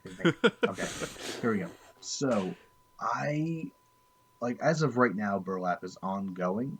As of right now, I have plans for volumes 2 and 3 following volume 1. As far as the character goes, I don't think... Well, actually, maybe not. I'm second guessing myself because, I was going to say I feel like a character... Yes, but no. A character like this, a character who doesn't speak, who's a silent mass killer, even though he's killing bad people and all that. Does that have room to continue growing, or is that a very, focused story that has a beginning, middle, and end? But then I thought to myself this very second, I'm like, well, Jason and Michael Myers and Leatherface and all those guys, they were created the 70s and 80s, and we're still getting new stuff of them. So maybe the idea that Burlap can continue as an ongoing series indefinitely is very much a possibility. But at the same time, I do have a sort of almost do you guys know those how they have Punisher the End, and they have Old Man Logan, and they have yeah. I do have in my head a scenario where the Burlap character and his story ends, where there is an end in sight. Is it death? Is it something else? Is it going off into the sunset? Who knows? I know. I'm not telling you, but I do know. Fair enough. I have an idea, but it basically all kind of depends on where it goes. Because one thing I've learned writing these books and continuing the story is that it constantly evolves even when I'm writing it. I'm sure you guys can relate to that even when it comes to Crossbones and Ether. That sometimes things you didn't even expect to put in the story, or evolutions of the character, or new characters, or plot points. Sometimes that just comes up in the writing process, and it's true. And that can take your story in 100 different directions. So, for example, going into Volume 2, I had a real clear set plan for Volume 2 of where the story would go after Volume 1, who the antagonist would be, and stuff like that. But then it kind of took on a life of its own, and now it's become something very different from what I originally intended. So I just got to see where the process and this creative kind of journey takes me with the character. But as far as a definitive answer for your question, I have every intention of continuing his story at the moment. There's right now no end in sight. I just see a lot of great adventures coming that I really hope people enjoy reading, and that I really can't wait to write and continue to collaborate with Zoran and you guys, of course, getting into all the fun stuff that we're not going to talk about at the moment, but that we have planned for the future. So, yeah. All right. That's a good answer. Yeah. All right. So, I think that we're going to do our last question. Yeah, this will be our last question. Okay. So, because you're a filmmaker, all right? So what are your all-time favorite films? And as a sub-question, what are your guilty pleasures, movie-wise, film-wise? All right, I can do this. Well, my number one favorite movie of all time is Halloween. It's my go-to. Anyone asks me what movie is, it's Halloween. The very first one? The very first one, 1978. Absolutely. Okay. That's the one that sparked so many of my interests. And to be honest, when I was a little kid, it scared the living hell out of me. I was terrified of horror movies as a kid. I would wake up in the middle of the night having nightmares about a leprechaun and have to sleep in my parents' room because I was so scared. And then it just became something I fell in love with. And everyone was shocked when I became a horror fan, because when I was a kid, that was if you put on Freddy Krueger, I was done for a week. Was not sleeping. No way. But then I really love it. But that is my favorite movie. But my favorite film series of all time is Back to the Future. Nice. Good 1 answer. through 3, love it. It's just such a classic. I feel like it has everything, and I can put that on any time.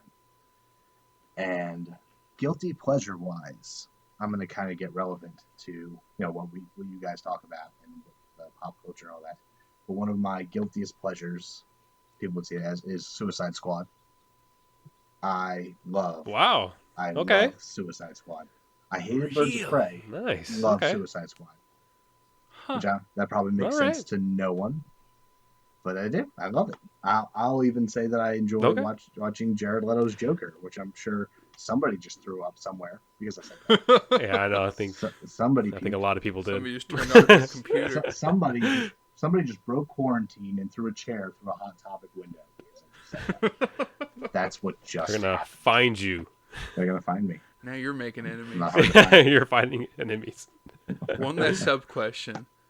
Favorite Back to the Future? Since you like the whole series, but favorite Back to the Future? Oh, part 2. Absolutely. Okay, that's the right answer. Yeah, that's the right answer. Definitely the best one. It's like the first one is amazing. 3 is good. 3's good. 3's okay. It's a little Wild West romp for you. But 2 is just, I feel like just 2 is like the perfect movie. Like it's just got everything. Yeah. It is. They knocked it out of the park. It's really all like the backtracking and then showing scenes from the first movie and stuff like that. Yeah, it was just a mind-blowing thing. And I feel like it was like revolutionary for its time. Like nowadays you see all kinds of crazy it definitely was. Stuff. Yeah. But like then to see the same scenes from the previous movie, but there's interactions going on behind them. Like nuts. Yeah. It was awesome. It's just such a good movie. Yeah. Definitely really good. Love those movies. So that's all my questions. As far as just one more tie on, I don't know how you guys feel about this one. I don't know if you guys really talked about it. And I'm actually curious to what you think about it, is Batman versus Superman. Ooh. Our opinions on the movie? Yes. Because that's one of my guilty pleasures. But, like, I don't even really see it as a bad movie. I see it as a good movie that has some really serious things wrong with it. But I'm curious what you guys think about it, because I don't think I've heard you talk about that on Covenant Talk quite yet. I have opinions. So I can start off by saying, he's gonna talk, because I can talk on. I don't hate it. I definitely don't love it. My brother is crazy. My brother was like, that was like the best Batman Superman movie I've ever seen. It's the only Batman Superman movie. And if I got that wrong, my brother watches or listens to these. He'll call me out, but I'm 100% sure my brother loves that movie. He's like, it's a great movie. I don't think he liked the Justice League. He loved that movie. Let me say one. I'll just say one thing about Justice League, because I could go on for forever about that. I saw Justice League in theater. So did we. I went by myself because my wife refused to go with me. The one thing you'll have to understand about my wife is a purist when it comes to superhero movies. She likes them, but like for example, she loved Spider-Man by Sam Raimi. She will not watch anything with Andrew Garfield or Tom Holland. Because to her, they're not Spider-Man. To her, that's some BS movies that don't matter. Because to her, the only Spider-Man... She's missing out. ...is Tobey Maguire. Yes, she is. I agree completely. And she refused to give Ben Affleck any kind of chance because she said Christian Bale is the only Batman. She refuses to watch any other Batman but Christian Bale. I mean, so, when I that's a great trilogy. Oh, it's great. But, I don't know. But there's more. Anyways. It's over. Yes, there is more. Yeah. But yeah, so she would not go see Justice League with me because she refused to admit that there was new Batman movies that weren't Christian Bale. And anyway, so I saw the movie, and in theaters, I was blown away because I had dreamed about a Justice League movie my whole life. Like, I'd always wanted to see it. All of them together. Thank you. I could not. Goodness gracious. Is this so hard? We had a great time. But wait, JD, this is not going to end the way you wanted to. But then, so I got home, I thought about the movie real hard. And then eventually I bought it on DVD the first day it came out. I watched it that day, and I have not watched it since. So since the day that it came out on DVD, however many years ago, I don't think I've seen it. I have not watched it because I watched it, and after I was finished watching it on DVD, of course my wife fell asleep because she was not interested. But I said to myself, I just went, that was not a good movie. It was a terrible movie. It was terrible. It was absolutely like the whole nostalgia and like that euphoria. Yeah. I'm watching all these characters on screen for the first time went away, and I was just like, oh no, this is not good. This is quite bad. I know it's exactly how you're feeling. There are good things about it here and there, but overall, it is not a good movie, in my opinion. No. If you loved it, hey. Yeah. I mean, I think the first time watching it was just like the hype and stuff. Yeah, that's what kept everyone that liked it. But then watching it again, it was just kind of like, yeah, it's a solid C. I have very high opinions about the DC cinematic universe. High opinions or low opinions? Like many opinions. Oh yes, I can talk about it like endless. Like I can talk about it for hours, and he does. I'm mad. None of you have to hear this. I have to hear this off camera. Yeah. So I don't want to. Back to Batman vs Superman. Yes. Back to you talk about it. Like if we're giving it a grade and stuff, I know that came out like forever ago. 2016, I think. I'd give it a solid C. A lot wise, like the stuff with Doomsday and stuff, I just couldn't care at all. They could not hook me on that. There was no reason for any of that to be in there. Right. And so like when that stuff came up, it was just like meh. But aside from everything, plot-wise and stuff, what really hooked me on that movie was the fight scene. And I know everyone, the whole Martha and whatever. I'm talking about the actual fighting. Yes. Yeah. Mm-hmm. I'm a real big fan of it's Dark Knight Returns, right? Parts 1 and 2, the animated show or series, movie. Great movie. Great comic. That fight scene between Superman and Batman, old Batman. That was so amazing to watch, and then see, like, I think they did an amazing job on that. Yes, like, I agree. Watching that fight, like, cause he's in the same like gigantic bat suit thing, and they're he's using like these kryptonite weapons and what have you. I think it was really cool, that fight scene alone. Yeah. Everything else, I don't care about. Well, now here's another question: have you guys seen the director's cut of Batman vs Superman? I have not. Yeah, I have. It's great. It's fantastic. I love it. Yes, it is so much better than the theatrical version. It is. It's fantastic. The amount of stuff they cut from that movie is astonishing. Yeah, they cut a lot. Major plot points. Like there are things that makes like that entire backstory with the woman who was testifying that Superman killed everybody in Africa. Like that was gone from the theatrical thing. All you know is she said she was in a courtroom. She said some stuff happened. People weren't happy about it. She is actually a character in the movie. Like she has a whole story. And it's nuts. And even the guy who was, KG Beast, we know he's KG Beast. Most people don't know he's KG Beast. He has a lot more going on in the movie. And the whole reasoning behind Superman going after Batman is so there. It's actually there because in the theatrical cut it makes no sense why Superman wants to go after Batman. It makes zero sense. And it makes more sense why Batman wants to go after Superman. Like, that. But then when you see the 3-hour director's cut, it's a great, it's long, but it's so much better and it gives you so much more of the movie. Yeah. I think that's why so many people are clamoring for the Snyder cut of Justice League because they want to see what they took out of his. Which it won't happen. It won't happen. I don't know. All those people who are saying that. HBO Max. I was there at the beginning of that movement, and I was with them. I was like, dude, I want to see this movie. But come on. It is gone. It's done. Like, it's how many years since that movie's out? I think Warner Brothers is trying to move on, trying to have a clean slate. Yeah, I think that Warner Brothers is trying to move on and trying to rebrand itself. And I will never forgive Warner Brothers for what they did. Yes. I will never forgive them. They butchered every DC movie. Like, I'm not even kidding. Like, they butchered every single DC movie they could for no reason. I don't know why. Like, why wouldn't you want to give the audience what they want? I just don't get it. And I hate them. But unfortunately, they own the movie rights to DC. They actually own DC Comics. So I'll just bite the bullet. Over into the animated universe too. Yeah, with the with Riddler being the what's your name? Yeah, we'll see if that happens. Hopefully they continue on with the Bloodshot. Direct reference to your Bloodshot review. There you go. That's how we know.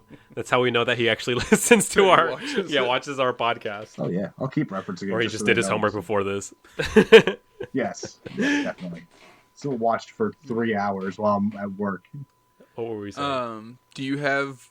I know you said at the beginning. Do you have any questions for us? We already finished our interview questions. Okay, I got one. Well, no, I probably got more than one. Oh no! As we're reaching the 2 hour mark, probably start. Yeah. That's fine. Winding it down, but I'm still not going to go nuts. But so I have a question in regards to the origin of Covenant Comics, and so you guys, your like tagline is a universe created at a lunch table. So how did you guys meet? Yeah. Did you get that was this elementary school? Was it high school? Did you guys like each other off the bat, or was JD as Go on. Insert word there towards Jesse Water from the beginning. Say it. I don't know. I don't have a good word prepared. See, I could talk about this for like hours, because I'm more so the like. Because like I picture, like team friendship kind of guy. I picture young Jesse Chisholm sitting at a lunch table. All of a sudden, a French fry hits him in the side of the head. And you got JD with his backwards hat at another lunch table flicking French fries at him. The troublemaker he is. So we went to the same school. I've went to that school since preschool. I went to that school since 3rd grade. You got there in 3rd grade. Yep. I'm a year older. We didn't really know each other. Yeah, because we were separate grades. Right, I was he's a grade ahead of me. We became friends my freshman year, his sophomore year. Yeah. It had happened. Kind of funny. Because we both got we're both kind of losers. It's true. We both had like the same bullies and stuff like that. The same people that and tormented I would bully us. People. Yeah. And so I was kind of like, I was sitting alone at the lunch table and stuff like that. I didn't have too many friends freshman year. Loser. Yeah, pretty much. You suck. Neither did you. Okay. You had like 3. It's so more than JD you. and his little friend group with 2 other people who we will not name. Nope.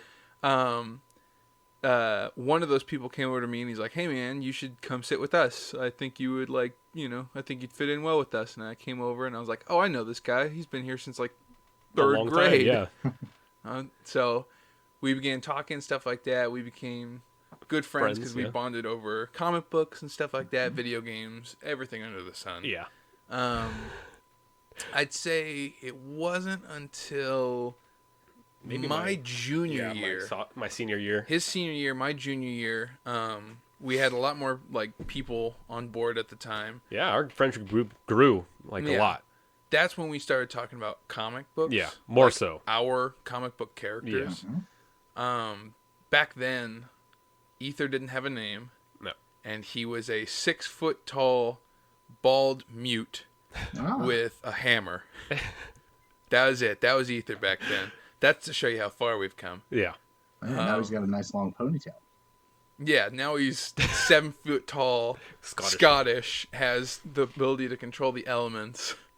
There was a big jump right there. Yeah. There's a pretty far leap. That's kind of like when we started getting into comic book characters and stuff like that, talking about our universes, and it was always at lunchtime. Yeah, always. That was when, because our little comic book group was, one of us was a senior, one of us was a junior, one of us was a sophomore. Yeah. So there was, like, the only time we'd be able to talk about this was at lunch. Yeah. And so that's when we started, like, building this universe and stuff like that, and, like, there wasn't crossovers or anything like that, but we would, like, pit our characters against, like, oh, well, what would this character do against Batman or something like that? Crossbones versus, fill in the blank, or Ether versus, whatever. And, we still do that, Yeah, we do that all the time now, just for fun. So then, I hit senior year. JD's out of high school now. Yeah.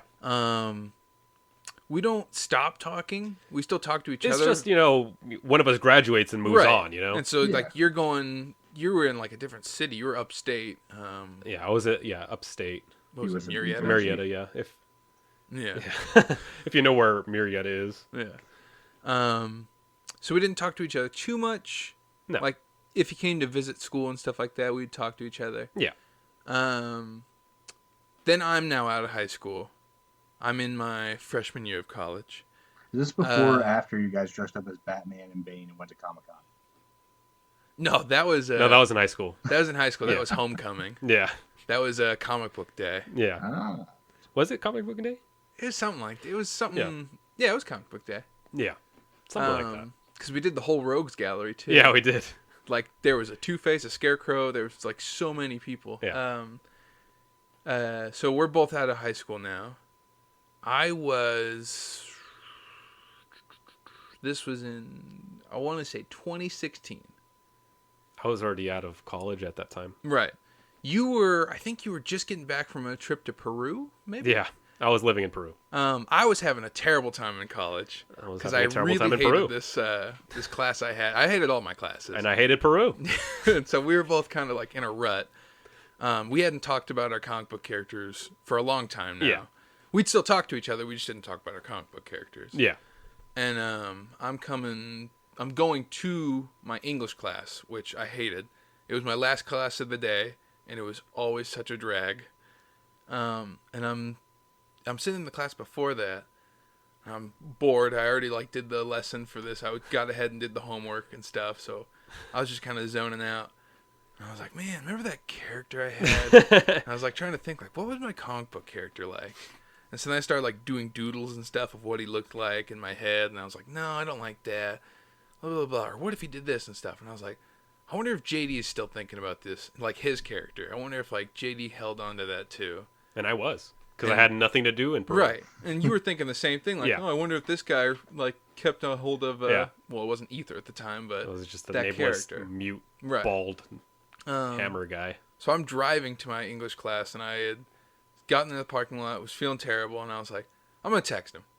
And I think I missed you on Snapchat. Yeah, it was a Snapchat. I was like, do you remember your comic book character? And you're like, I was just thinking about that the other day. I was just thinking about that. And from that day forward, so I saved the date now. It took me forever to find it, but it is March 2nd, wow, 2016. We just passed it. Wow. Yeah, March 2nd, 2016. I'd say that's when we officially started doing this. Yeah, right, because that's when when we got serious about it. A week after that, yeah, you came over, and we just spent the whole night just literally talking about the whole night. Yeah, we didn't go to sleep. Just talked about the characters and stuff, and built the universe that day. Yeah. And we had so many nights like that after where it would just be he'd come over and it was all right, well, we need to think of a name for your character. We spent a whole night. Even though at the beginning of the night we came up with Crossbones, but I just kept debating about it because of the whole, Marvel already having a character named Crossbones. But at the end of the night, I was just like, screw it. This is the perfect name for it. It was a whole night of debating, me trying to be do it. Just do it. Just go for it. Who cares? It's Crossbones. Yeah. Nobody cares about that guy.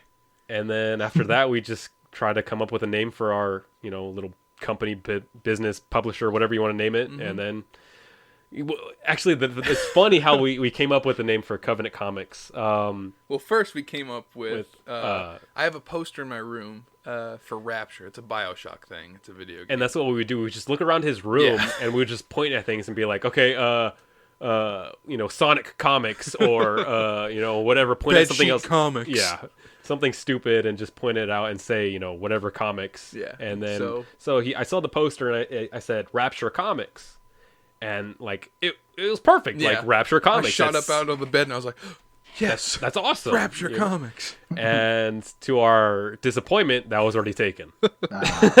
We fought tooth and nail for that. We emailed the people. We were waiting for their thing to expire because they hadn't renewed it. Yeah, they hadn't. They just have a domain name. Yeah, they just have a domain name under. Have that. Yeah, under GoDaddy, you can just keep saving it. You know? GoDaddy will park a website for you. Yeah, and it costs a lot of money to unpark that website. And so, time passed, and then we were in his room, and we were on his computer or something. We were on YouTube, and then an ad for Alien Covenant. Remember that movie? Ah, yes, of course. Good old Alien Covenant. And so out of just stupidity, I just said, or one of us said, Covenant Comics. And then we looked at each other again, and we're like, that's it. That's it. Covenant That's it. We're doing it. Yep. And it wasn't taken. The domain was open. And we bought it immediately. Yep. That day. I don't even remember when that happened, but that's how it happened, that name. Yeah. And it just stuck. And Covenant Comics. Years went by. I like that better than Rapture Comics. I think it has a good ring to it. It does. It does, honestly. It Screw does. Rapture Comics. Yeah. Whatever they're doing now, nothing. Parking their website. You're going to look now. They're still parking it and still haven't done anything. We checked. We check every now and then, I'm I wonder if that's still a thing. Sorry, not to offend them. They're real human beings. It's GoDaddy that's being the jerk. Yeah, screw GoDaddy. Yeah. They'll be the next ones that are after JD. I know. I just have a mob of people just coming after me. There's multiple factions of people.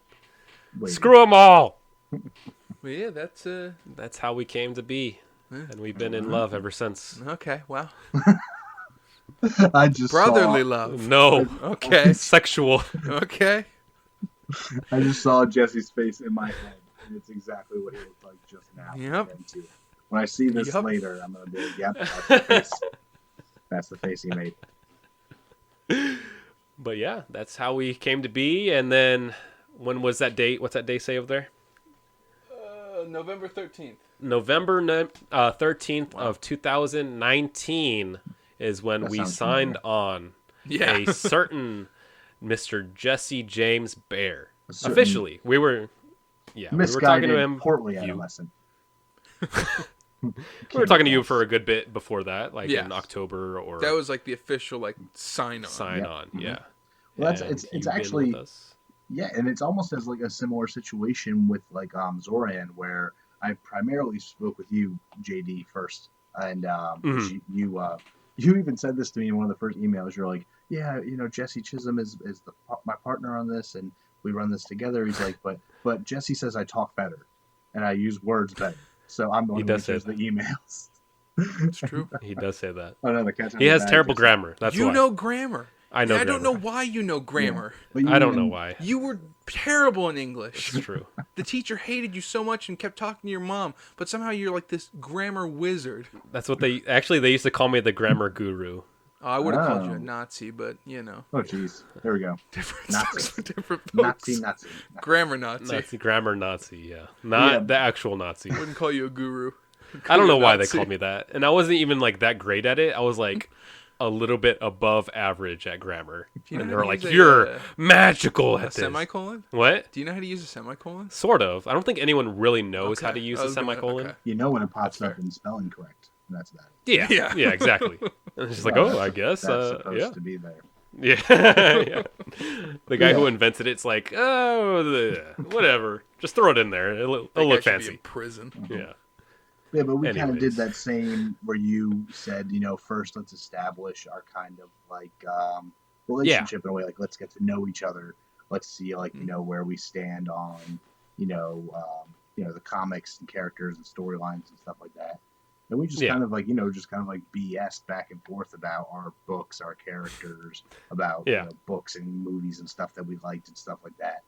And then I got to know Jesse a little bit when he finally checked his Facebook Messenger like a month later. No, he never checks his Facebook. I don't like Facebook. Yes. No. But then I got on Instagram, and then I think he was fine. There you go. Instagram is superior. The superior to Facebook. It's better. It's now owned by Facebook. It's true. It is. The Zuckerberg. The Zuckerberg plague continues. But then you guys got the contract out to me, and like you said, in November, and the rest is kind of history at this point. Yeah, and I think while we were writing that, we were like so stressed out. We were like, "What the heck? I remember. What is this? I remember. Like contract." And so I actually looked into it, and I kind of stole it from another person, some things. How does anybody? And yeah, exactly, and it's like. Whatever. And so I sent it over, and I was like, hopefully, like, he likes it. I don't know. Like, has he gotten a lot of contracts written to him? I don't know if mine's, like, good or not. I don't know. And you signed it. It was so much simpler than the other ones I had read. Really? Perfect. I'm not going to act like I was getting thrown contracts at me left and right. I had seen one contract before that, and then one contract after that. And yours was just very to the point. Everything was like clear cut. There wasn't a lot of extra stuff written in these in these like in-depth contracts that people have like lawyers write up and everything. They're every little detail. Exactly. Yeah, we don't know anything about this. Like there's like 12 pages of it or something like that. And with yours, I just read the one page and I'm like, this sounds good. Here we go. Alrighty. Done. On the dotted line. Yeah. Sign it in blood. Good to go. I did not sign it in blood. I signed it digitally on an app. Just yeah. You bled on the keyboard, though. We appreciate that you bled on the keyboard. Just a bit. Yeah. Good. We need that keyboard for sacrificial reasons. Yeah. Sacrificial. And our version is hanging up on the wall, right over there. I'm pointing at it. Camera can't see it, but you can trust me. I don't know why you're pointing at it. I believe because they know. They'll know. They'll know that it's right there. They will know. But yeah. Were there any other questions? Oh, geez. Just trying to think because I had thought of a couple, but okay. I think. Oh, okay. So basically, it's kind of like a question you asked me, and you don't have to go crazy into it with like spoilers or anything like that. It's more of just like kind of in general. But as far as your guys' characters are concerned, you know, we got Crossbones issue 3 is getting ready to hit Kickstarter to hit, almost done. Ether issue 1, which I did read, and it is quite fantastic.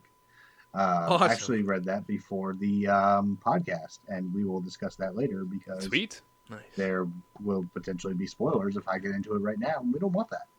We want Tell them how much you hate it. I will tell them how much I enjoyed it. Awesome. Did not at all. It was garbage. How'd you like the lettering, by the way? Shut up. Man, you're a letterer. I mean, this was the first time on a keyboard. Like, is he all right? Is there blood on his keyboard too? There's definitely blood on his keyboard. There's definitely. We don't but know it's not mine. But no, you both just made the same joke. Wait, that's that Jesse intuition. Lettering is an art, all right? Mm-hmm. I'm not denying that it is, because somebody's going to be a comic letterer who's going to watch this and be like, how dare somebody say that lettering is not an art. Yeah, come after him, boys. Go get him. Then they're going to line up behind the rest of the people waiting outside JD's place. Anyways, so my question is, do you guys have any kind of, like, grand plan for... I know a little bit about it from an inside perspective, a little bit. But as far as your individual characters go, do you see this, like you said, when you asked me, like, continuing on and on and on? Right. Or do you guys have like, a definitive end in sight later for your characters? I'll start. Go for it. For either, I actually kind of do. Kind of. You do? Wow. That's something I actually don't know. It's like super far into the future, obviously. It's like 50 years. Like 100 and something issues, probably more. But it does kind of like...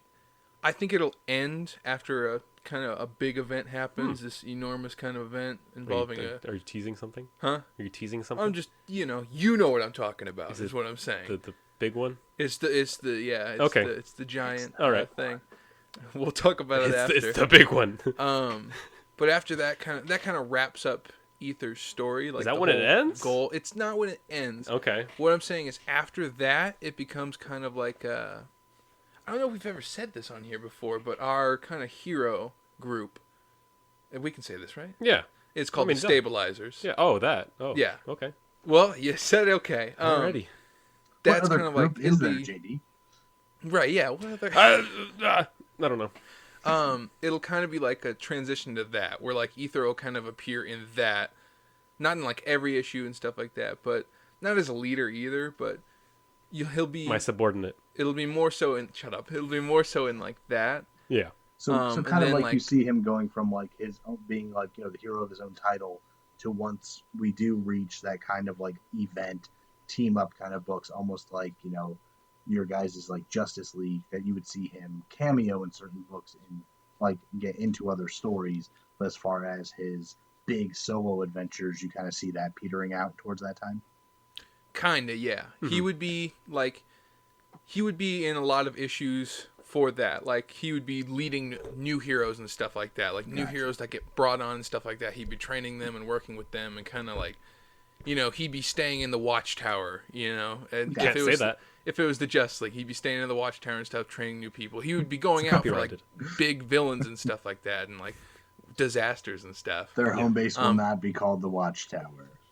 No. Actually, we can tell you what it's going to be called after this. I don't even know what it's going to be called. We should keep talking. I don't know. This is like the first time we've talked to you. After the podcast, yeah, we should keep talking like, as a this. person. I'm not just words. Yeah, I know. I'm not just words in a message bubble anymore. Exactly. It's true. Nice. Yeah. There's a voice in a face. Or is there? That's Yeah, you're just a voice. Right now, you're just a voice. Yeah. I'm a voice coming out of a burlap mask. Yeah. Let's get right here. By the way, that was my original idea, and I still think that would have been pretty great to have just the burlap mask with a microphone under it and my voice just coming out.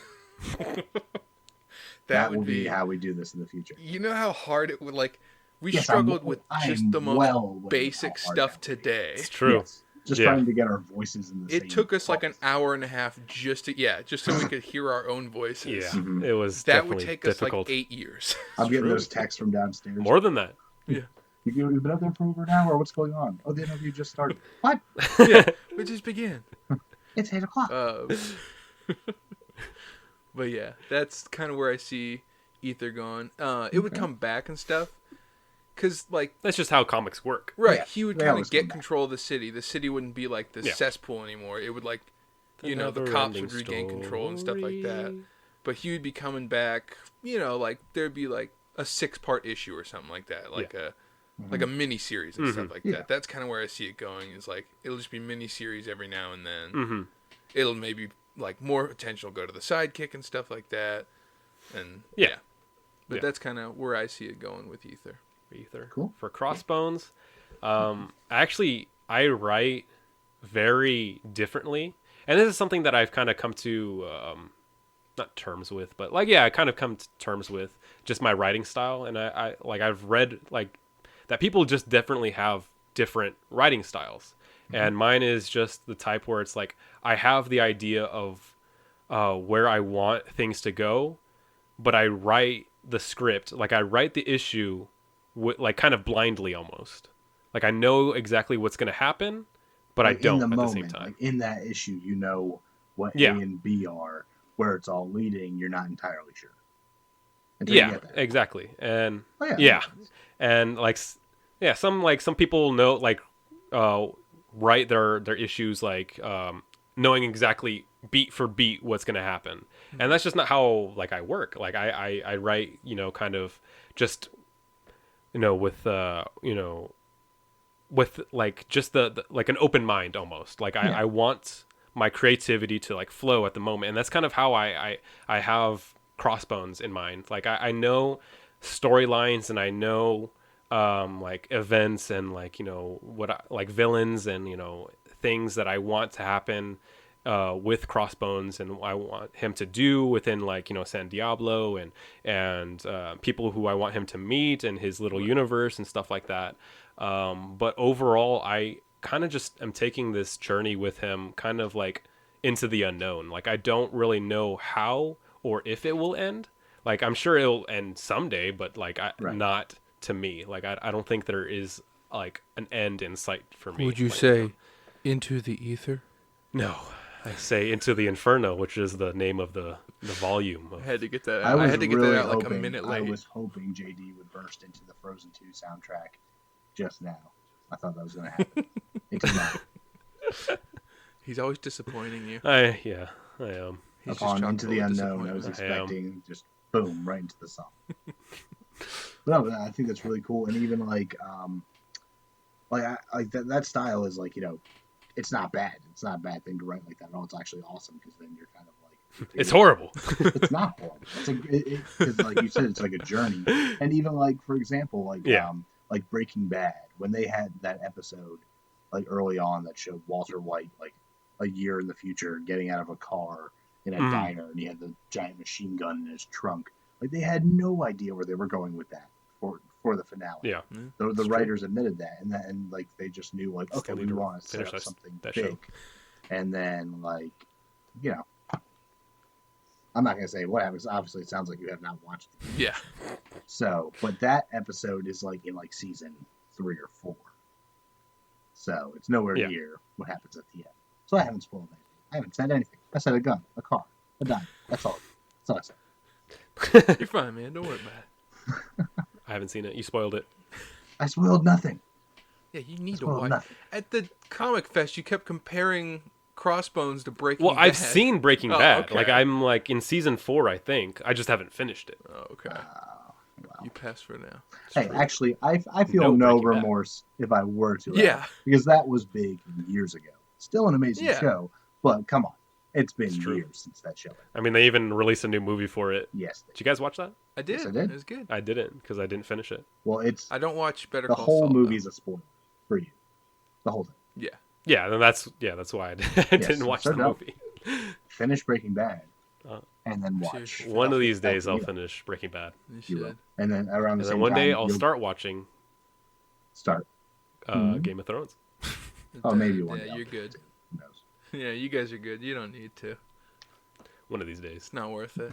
You know what you should be watching? No. Adventure Brothers. No. That's what you should be watching. No. It is everything you like. No. One of these days, maybe. We'll see what happens. You guys need to get back on the CW superhero shows. That's what you need to do. No. No, wait, hold on. Sorry. Hold on. I threw up in my mouth a little bit. We're hanging up. Give him a chance. You're breaking up. I can't hear you. Not because it's good. Not because it's anything breathtaking to but obviously. It would make great conversation for your podcast. I'm just saying. It would make great conversation. Talking about I did watch to hear JD go off about what has been going on in the CW. I would love it. Don't torture me, please. I think I've seen Arrow up to like season 3. I've seen Flash up to. I did go to Flash with a long while. Yeah, it was like the one with like it was his future self, but it was bad and whatever. And then after that, Savitar. I stopped watching that. A lot of people stopped watching after that season. I clearly did not get to that then because I have no idea what you're talking about. Yep, it was not that good. All right, I can tell you that for certain. And then I didn't watch the rest of them. I watched Black Lightning, the first season of Black Lightning. Did you? Because I didn't want to be racist. Wanted to give it a chance.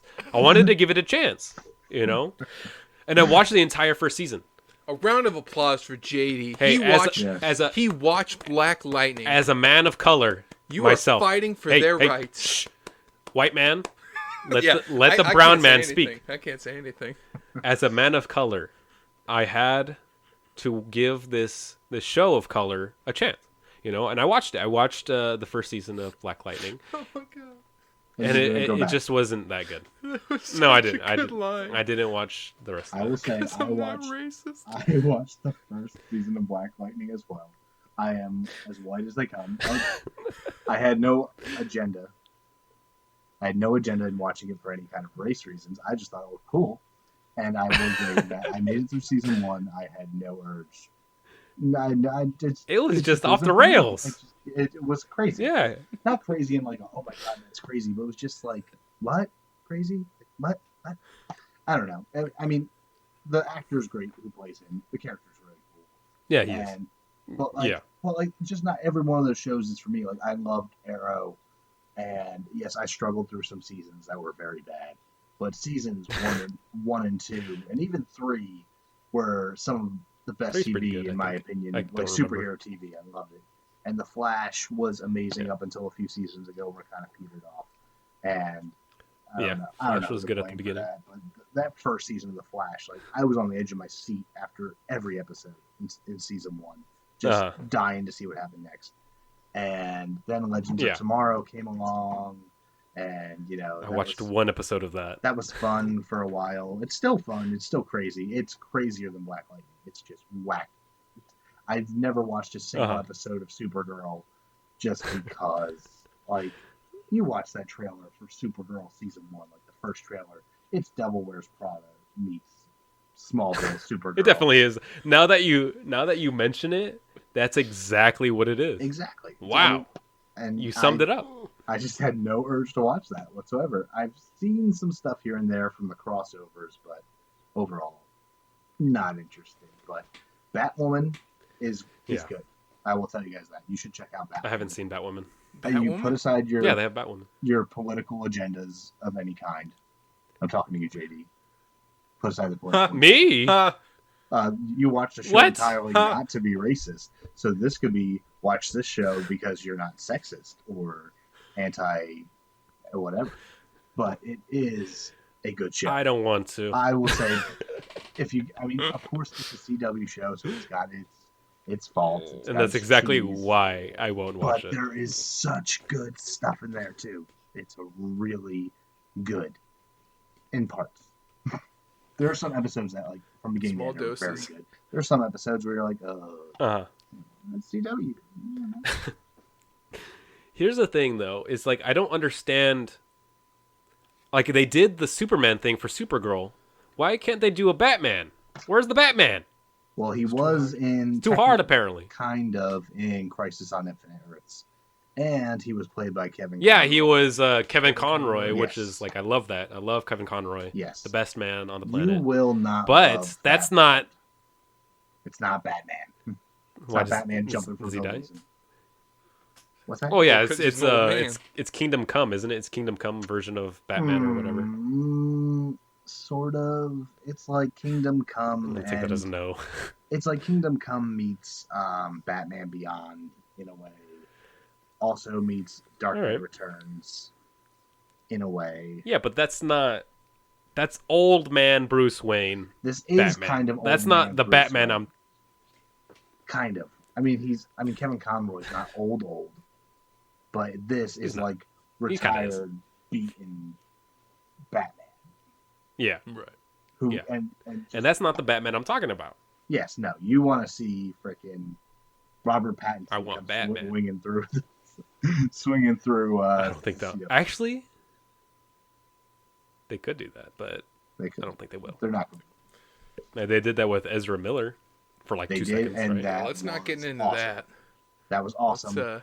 That was pretty cool. I did watch that bit, which is pretty cool. Having a character from the movie universe and TV universe meet, that was awesome. Yeah, and I think that's something that Marvel is afraid to do. Oh yeah, yeah. Well, actually, technically, they did do it show with Agents of S.H.I.E.L.D. Yeah, with Coulson and Nick Fury. Nick Fury was in the first episode of Agents of S.H.I.E.L.D. Oh, was he? Oh, was he? Yeah, Samuel Jackson was in there.